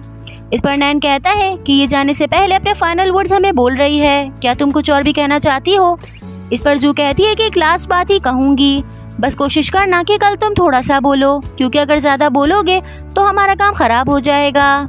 ये सुनकर वॉन और जॉन्ग दोनों ही हंसने लग जाते हैं और नैन कहता है कि नहीं मैं तो बिल्कुल ऐसा नहीं करूँगा। ये कहकर वो खुद भी हंसने लग जाता है। फिर कहता है कि क्या तुम कुछ और कहना चाहती हो। तो ये वॉन और जॉन्ग की तरफ देखकर कहती है कि मैं तुम लोग के लिए दुआ करूंगी कि कल तुम लोग टेस्ट में जीत जाओ। जॉन्ग कहता है कि मुझे ये सब कुछ देख के थोड़ा सा सैड फील हो रहा है। इस पर वॉन कहता है कि इस तरह से रिएक्ट ना करो जैसे ये मरने वाली हो, अगर ये जिंदा रह गई तो तुम इसे फिर से देख पाओगे। जू भी इसकी बातें सुन रही होती है और उसे भी थोड़ा सा बुरा लगता है। इतने में यहाँ पे रीना और रीना की फ्रेंड आ जाती है और वो पूछती है कि तुम लोगों की तैयारी कैसी चल रही है। ये कहते हैं कि हमारी तैयारी तो बहुत अच्छी चल रही है। फिर वो बोंगजू से पूछती है कि क्या तुमने पैकिंग कर ली, तो ये कहती है हाँ ऑफ कोर्स हो चुकी है। रीना भी सैडनेस के साथ पूछती है कि यार तुम वापस कब आओगी। इस पर ये कहती है कि बेफिक्र रहो, मैं तुम सभी को कांटेक्ट करती रहूंगी। वॉन भी इसकी बात सुन रहा होता है और उसे भी बिल्कुल अच्छा नहीं लगता। तो नैन कहता है कि यार तुम लोग इतना सैड क्यों हो रहे हो, कल बोंगजू जा रही है ना, तो हम लोग एक काम करते हैं कि आज रात में हम सब सेलिब्रेशन करते हैं। बोंगजू कहती है चलो यार मैं चलती हूँ क्योंकि मुझे घर जाकर थोड़ा सा काम और निपटाना है। ये सुनकर सभी लोग सैड हो जाते हैं और वॉन भी बहुत ज्यादा सैड होता है। बोंगजू इसी की तरफ देख रही होती है, वहीं जून बोंगजू को देख रहा होता है। वो देखता है कि ये वॉन की तरफ देख रही है तो ये देखकर वो खुद भी सैड हो जाता है। अब नेक्स्ट सीन में दिखाया जाता है कि बोंगजू अपने घर आ जाती है और यहाँ पर आकर पैकिंग स्टार्ट कर देती है। ये देखती है कि इसके रोम पर में एक पर्चा रखा हुआ है, तो ये उसे निकालती है और उसे पढ़ने लगती है। ये एक एग्रीमेंट होता है और जो कि इसने वॉन के साथ बनाया होता है। जब इसे पता चलता है कि वॉन इसका कस्टमर है, ये वॉन को फूल कहती है और वॉन को ये वर्ड बहुत ज्यादा बुरा लगता है, तो वो इससे एग्रीमेंट बनवाता है कि तुम मुझे कभी भी फूल नहीं कहोगी। जू कहती है कि अगर तुम जिंदगी भर मेरे फूल बनकर रहोगे तभी मैं ऐसा कर सकती हूँ, वरना मैं सबको बता दूंगी कि तुम मेरे कस्टमर हो। ये सारी बातें सोचकर ये मुस्कुराने लग जाती है। फिर सोचती है कि मैं वॉन को कॉल करती हूँ। इतने में उसका मैसेज आ जाता है कि आज मैं कुछ टाइम तुम्हारे साथ स्पेंड करना चाहता हूँ, इसलिए मैं तुम्हारे घर आ जाऊंगा। तो ये उसे रिप्लाई कर देती है कि चलो ठीक है। अब ये उसे रिप्लाई ही करती है कि इतने में इसके पास एक नंबर से कॉल आती है। अब नेक्स्ट सीन में दिखाया जाता है कि यहाँ पे सारा सामान रखा होता है और ऐसा दिखाया जाता है कि किसी की डेथ हो गई है। ये एक जगह पर पहुँचती है और वहाँ पर वॉन ऑलरेडी मौजूद होता है। ये खुद भी बहुत ज्यादा सैड लग रही होती है और साथ ही वॉन की भी चेहरे पे उदासी छाई होती है। ये अंदर जाकर मेकअप करती है तो हमें पता चलता है कि उन्हीं लेडी की डेथ हो गई है जिनका मेकअप इसने किया था। जाहिर है इसकी कुछ मेमोरीज उनके साथ गुजरी हैं जिन्हें सोचकर ये रोने लग जाती है। वॉन भी इसकी तरफ देख रहा होता है और उसे भी थोड़ा सा बुरा लगता है। वहाँ की लेडी इनको बताती है कि बहुत अरसा गुजर चुका था कि मैंने कभी भी इनको इतना ज्यादा खुश देखा हो। जब तुम इनसे मिलके गए थे तो उसके बाद ये बहुत ज़्यादा खुश नज़र आने लगी थी, क्योंकि इनको ऐसा लगता था कि शायद इनकी मुलाकात अपने हस्बैंड से हो चुकी है। साथ वो ये भी कहती थी कि अगर उनकी मुलाकात फिर से उनके हस्बैंड से हुई तो उन्हें खूबसूरत नज़र आना चाहिए, इसलिए वो काफ़ी टाइम तक मेकअप अपने चेहरे पर अप्लाई करके रखती थी। ये सारी बातें बताते हुए वो रोने लग जाती हैं और कहती हैं कि मैं तो बस तुम दोनों का ही शुक्रिया अदा करूंगी, क्योंकि तुम लोगों की वजह से मैंने उन्हें इतने टाइम में खुश देखा है। ये सारी बातें सुनकर जू भी रोने लग जाती है और वो उनकी पिक्चर की तरफ देखने लगती है। अब नेक्स्ट सीन में दिखाया जाता है कि ये दोनों वापस घर आ रहे होते हैं और जू बहुत ज्यादा सैड नजर आती है, तो वॉन बात को पलटने के लिए इससे पूछता है कि कल की तुम्हारी फ्लाइट कब तक की है। ये सुनकर जू काफी ज्यादा कंफ्यूज हो जाती है और वो सोचने लगती है कि मुझे तो खुद भी नहीं याद। इस पर वॉन कहता है कि तुम इतने बड़े शहर में कैसे घूमोगी, हालांकि तुम तो चीजें भी याद नहीं रख पाती। वो इसे पूछती है कि तुम्हें इस बात की इतनी परवाह क्यों हो रही है, तो ये खुद भी कंफ्यूज हो जाता है और कुछ भी नहीं कह पाता। फिर इसे पूछता है कि अच्छा ये बताओ कि तुम्हारे ज़हन में क्या चल रहा है। जो कहती है कि वैसे तो हमने कोई भी इतना अच्छा काम नहीं किया कि वो हमारा इतना ज़्यादा थैंक यू कर रही थी, लेकिन फिर भी मुझे बहुत ज़्यादा खुशी है कि हमने उन्हें खुश कर दिया। मुझे एक और बात समझ आई है कि हमेशा हमें वही करना चाहिए जिसमें हम अच्छे हैं, जैसे कि जो काम तुम्हें पसंद है तुम उसे पूरा करने के लिए बहुत ज़्यादा मेहनत करते हो, और ये चीज़ मुझे भी बहुत ज़्यादा अच्छी लगती है। वॉन कहता है कि तुम्हारे पास भी तो तुम्हारा एक ख्वाब है जिसे पूरा करने के लिए तुम स्टेट्स जा रही हो। ये सुनकर ये कहती है कि नहीं, मुझे ऐसा नहीं लगता, बस मैं क्या कहूँ मुझे समझ नहीं आता। इसका इतना कंफ्यूजिंग आंसर सुनकर वॉन भी बहुत ज़्यादा कंफ्यूज हो जाता है कि ये क्या कह रही है। अब कुछ देर बाद का दिखाया जाता है कि वॉन इसे घर पे छोड़ने के लिए आ जाता है, तो जू इसे कहती है कि मैं तुम्हारे लिए दुआ करूँगी कि कल तुम टेस्ट में बहुत अच्छा परफॉर्म करो। तो इस पर वॉन कहता है कि तुम्हें भी एक बात का ख्याल रखना होगा, ये ना हो कि तुम्हारी लापरवाही की वजह से तुम अपनी फ्लाइट को मिस कर दो, और स्टेट्स में जाकर अपना ख्याल रखना और चीज़ों को भी याद रखना, वरना तुम गुम हो जाओगी। जू कहती है कि ठीक है, मैं भी तुम्हें एक एडवाइस करती हूँ कि पेंटिंग पे कभी भी गिव अप ना करना। ये सुनकर वॉन मुस्कुराने लग जाता है और जू अपने घर में जाने लगती है। वो पीछे से इसे रोकता है और इससे कुछ कहना चाहता है, लेकिन खुद इतना ज़्यादा कंफ्यूज हो रहा होता है कि उसे नहीं कह पाता। बॉन्ग जो खुद भी चाह रही होती है कि इसके दिल में जो भी है ये मुझे कह दे, लेकिन वो नहीं कहता, तो ये अपने घर में वापस जाने लगती है। वॉन फिर से इसे रोकता है, लेकिन इस बार वो सीरियस होता है। जू पीछे पलटती है तो ये उससे कहता है कि क्या मेरे लिए ठीक रहेगा कि क्या मैं तुम्हारा वेट करूं। जू भी ये सुनकर हैरान हो जाती है, क्योंकि एक तरह से ये कॉन्फेशन होता है। वॉन यहीं पे खड़े खड़े से प्रपोज कर देता है और इसका प्रपोजल सुनकर वो बहुत ज्यादा शॉक्ड हो जाती है। इत्तेफाक से जोंग भी वहीं खड़ा होता है और वो इन लोगों की बातें सुन रहा होता है। उसे भी समझ आ जाता है कि ये दोनों एक दूसरे को लाइक करते हैं, और ये सब कुछ देखकर वो काफी ज्यादा सैड हो जाता है। साथ ही हमें पता चलता है कि वो जू के लिए गिफ्ट लेकर आया था। इसका मतलब ये है कि वो खुद भी आज जू को प्रपोज करने वाला था। इस नेक्स्ट पार्ट स्टार्ट होता है यहाँ से कि हमें जोंग का दिखाया जाता है। इसके हाथ में एक ब्रेसलेट होता है, वही सेम टू सेम जो कि जू ने इसे दिया था। साथ ही वॉन के बारे में सोच रहा होता है कि उसने किस तरह से जू को प्रपोज किया। ये ब्रेसलेट वो जू को देना चाहता था, लेकिन जब उसने ये सब कुछ देखा तो ये ब्रेसलेट उसने अपने पास ही रख लिया। वहीं साथ ही जू के घर का दिखाया जाता है कि ये लोग खाना खा रहे होते हैं और इसकी मॉम कहती है कि तुम्हें पता है ना कि जो भी तुम चाहो वो कर सकती हो, और अगर किसी चीज में तुम खुश हो जाओ तो इसका मतलब मैं भी खुश हो जाऊंगी, तो मेरी बिल्कुल भी परवाह नहीं करना और वहाँ पर अपना बहुत अच्छे से ख्याल रखना। जो इनकी सारी बातें सुन रही होती है और वो सुनते सुनते रोने लग जाती है। अब नेक्स्ट दिन सुबह स्कूल का दिखाया जाता है कि यहाँ पर सब लोग बैठे होते हैं और वो जू के बारे में बात कर रहे होते हैं कि क्या वो सेफली प्लेन में बैठ गई होगी, हम लोग उसे बहुत ज्यादा मिस करेंगे। वहीं पीछे से डू कहता है कि मुझे भी उसकी बहुत ज्यादा याद आएगी। तो नैन कहता है कि तुम लोग तो इस तरह से बिहेव कर रहे हो कि जैसे वो वापस ही नहीं आएगी। ये लोग बातें कर रहे होते हैं कि इतने में यहाँ पे मैम आ जाती है और वो कहती हैं कि आप लोग की सबकी अच्छे से तैयारी हो गई है, अभी कुछ देर बाद हमारा एग्जाम स्टार्ट होने वाला है। साथ ही जू का दिखाया जाता है कि वो प्लेन में चढ़ जाती है और जब वो सीट पर बैठने लगती है तो उसके बैग से एक मेकअप ब्रश गिरता है। ये कोई मेकअप ब्रश नहीं होता, बल्कि ये वॉन का पेंटिंग ब्रश होता है। ये इसे देखती है और फिर अपने पास के बारे में सोचने लगती है कि जो भी पल इसने वॉन, जोंग या फिर अपनी मॉम के साथ गुजारे थे।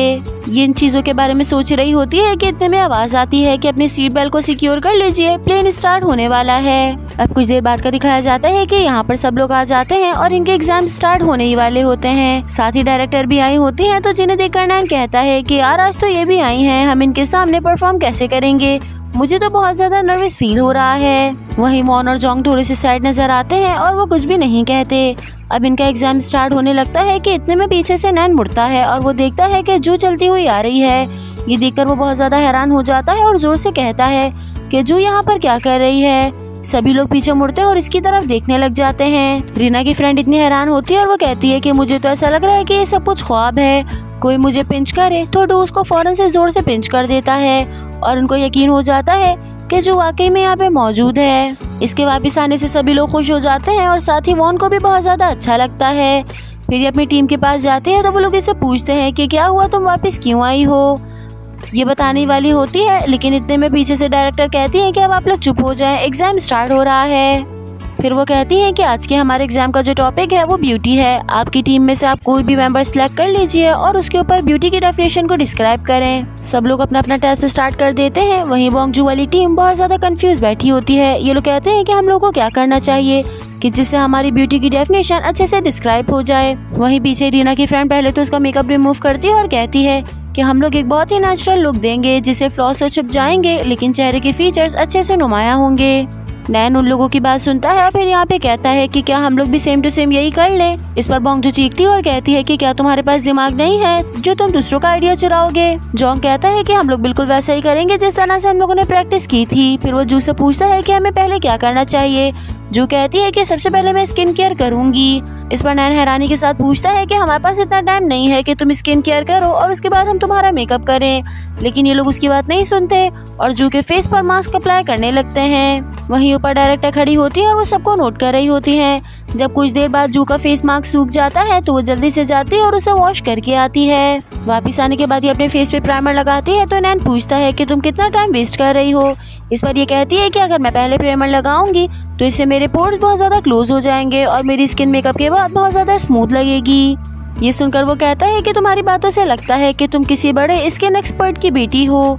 ये सुनकर सब हंसने लग जाते हैं और ये जल्दी से अपने फेस पर अप्लाई कर लेती है। अब जाकर इसका मेकअप स्टार्ट होता है और जोंग इसके फेस पे फाउंडेशन लगाता है। अब फेस पाउडर लगाने की बारी आती है लेकिन जोंग को वो नहीं मिल रहा होता तो जू कहती है कि मेरे पास एक रखा हुआ है, तुम इसे यूज कर लो। जैसे वो फेस पाउडर निकालती है ये देखकर जोंग हैरान हो जाता है क्योंकि ये वही होता है जो जोंग ने उसे गिफ्ट में दिया था। क्योंकि नैन आईब्रोज बहुत अच्छी बनाता है तो जू की भी आईब्रोज वही क्रिएट करता है। फिर वॉन आता है और इसके फेस पे थोड़ी सी शार्पनेस क्रिएट करता है और साथ ही मस्कारा भी लगा देता है। अब बारी आती है लाइनर लगाने की, लेकिन जोंग क्योंकि बहुत ज्यादा नर्वस हो रहा होता है तो ये तीनों से मिलकर अप्रिशिएट करते हैं कि तुम कर सकते हो। इतने में जोंग अचानक से पीछे मुड़कर देखता है कि यहाँ पर उसके फादर खड़े हुए हैं। उन्हें देखकर इसके दिल में बहुत ज्यादा कॉन्फिडेंस आता है और फिर ये लाइनर लगाना स्टार्ट करता है क्योंकि पहले तो इसके डैडी से सपोर्ट नहीं करते थे लेकिन अब वो यहाँ पर आए हैं। ये देखकर जोंग बहुत खुश होता है और वो बहुत अच्छे से लाइनर लगा लेता है। ये देखकर जोंग के फादर भी बहुत ज्यादा खुश होते हैं और अब जू का मेकअप कंप्लीट हो जाता है। वो बहुत ही हसीन लग रही होती है और उसे देखकर ये तीनों भी उसकी बहुत ज्यादा तारीफ करते हैं। इतने में यहाँ पर जू की मॉम और मीजा भी यहाँ पर आ जाती है और वो भी इसे अप्रिशिएट करने लगती है। नैन पीछे मुड़कर देखता है और मीजा बहुत ही प्यारी लग रही होती है और ऑफ कोर्स आज के एग्जाम में बोंगजू और उसे की टीम विन करती है। अब नेक्स्ट सुबह का दिखाया जाता है कि जू की मॉम कमरे से बाहर आती है और वो देखती है कि जू के सारे फ्रेंड्स यहीं पर पड़े हुए सो रहे हैं। वो जल्दी जल्दी सबको उठाती है और कहती है कि सबसे अच्छा बच्चा सिर्फ और सिर्फ डू है क्योंकि डू वहीं बैठा होता है और वो हमेशा की तरह बस खाना ही खा रहा होता है। अब कुछ देर बाद का दिखाया जाता है कि जू स्कूल में होती है और वो अपने पास्ट के बारे में सोच रही होती है कि मुझे आज तक भी पता नहीं चला कि मैं प्लेन से नीचे क्यों उतरी, हालांकि मैं तो स्टेट्स जाने वाली थी। साथ ही कहती है कि मुझे पता चल गया है कि बेशक स्किन केयर बहुत ज्यादा जरूरी है लेकिन उसके साथ मेकअप भी अच्छा लगता है और अगर मैं इस स्कूल में नहीं आती तो मुझे कुछ भी पता नहीं चलता। यहाँ पे आने के बाद मैंने बहुत अच्छे अच्छे फ्रेंड्स बनाए जो हमेशा मेरे फ्रेंड्स बनकर ही रहेंगे। साथ ही कुछ अच्छे टीचर्स भी मिले जो कि मुझे हर अच्छी बात पे गाइड करते रहे और एक एडवाइस करती है कि हमें कुछ भी सीखे बगैर उसके लिए बुराई नहीं सोचनी चाहिए क्योंकि हर काम अच्छा होता है, कोई भी काम बुरा नहीं होता। अब नेक्स्ट डे का सीन दिखाया जाता है कि जू और वॉन साथ बैठे होते हैं और वो इसका मेकअप कर रहा होता है। जू हाथ में कॉटन पैड लेती है और कहती है कि मेरे मुंह से कितनी सारी गंदगी निकली है, पूरी कॉटन पैड गंदी हो गई है। वॉन कहता है कि लाओ मुझे भी दिखाओ। ये मना कर देती है और उसे अपने पीछे छुपाने लगती है। वॉन इसे कॉटन पैड लेने लगता है और इसे लेने के चक्कर में वो इसी पर गिर जाता है। ये दोनों एक दूसरे को देखने लग जाते हैं। फिर वॉन कहता है कि मैंने तुमसे कहा था कि मैं तुम्हारा वेट करूंगा लेकिन मुझे नहीं पता था कि तुम मेरी सोच से भी ज्यादा इतनी जल्दी वापस आ जाओगी। ये सुनकर ये मुस्कुराने लग जाती है। फिर वो करीब आता है और इसे किस कर देता है। गाइस यहीं पर हमारी हैप्पी एंडिंग हो जाती है और सब खुशी खुशी रहने लगते हैं। जिस तरह से बोंगजू इस स्कूल में आई थी अब उसी तरह से एक और लड़की इस स्कूल में आती है।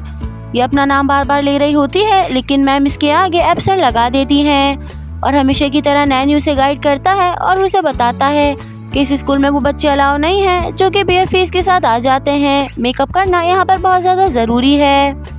सो गाइज यहीं पर इसका लास्ट पार्ट एंड होता है। आई होप आप सबको वीडियो पसंद आई होगी। मैं मिलती हूँ आपसे किसी और एक्सप्लेनेशन की वीडियो में। जब तक के लिए अपना बहुत सारा ख्याल रखिएगा।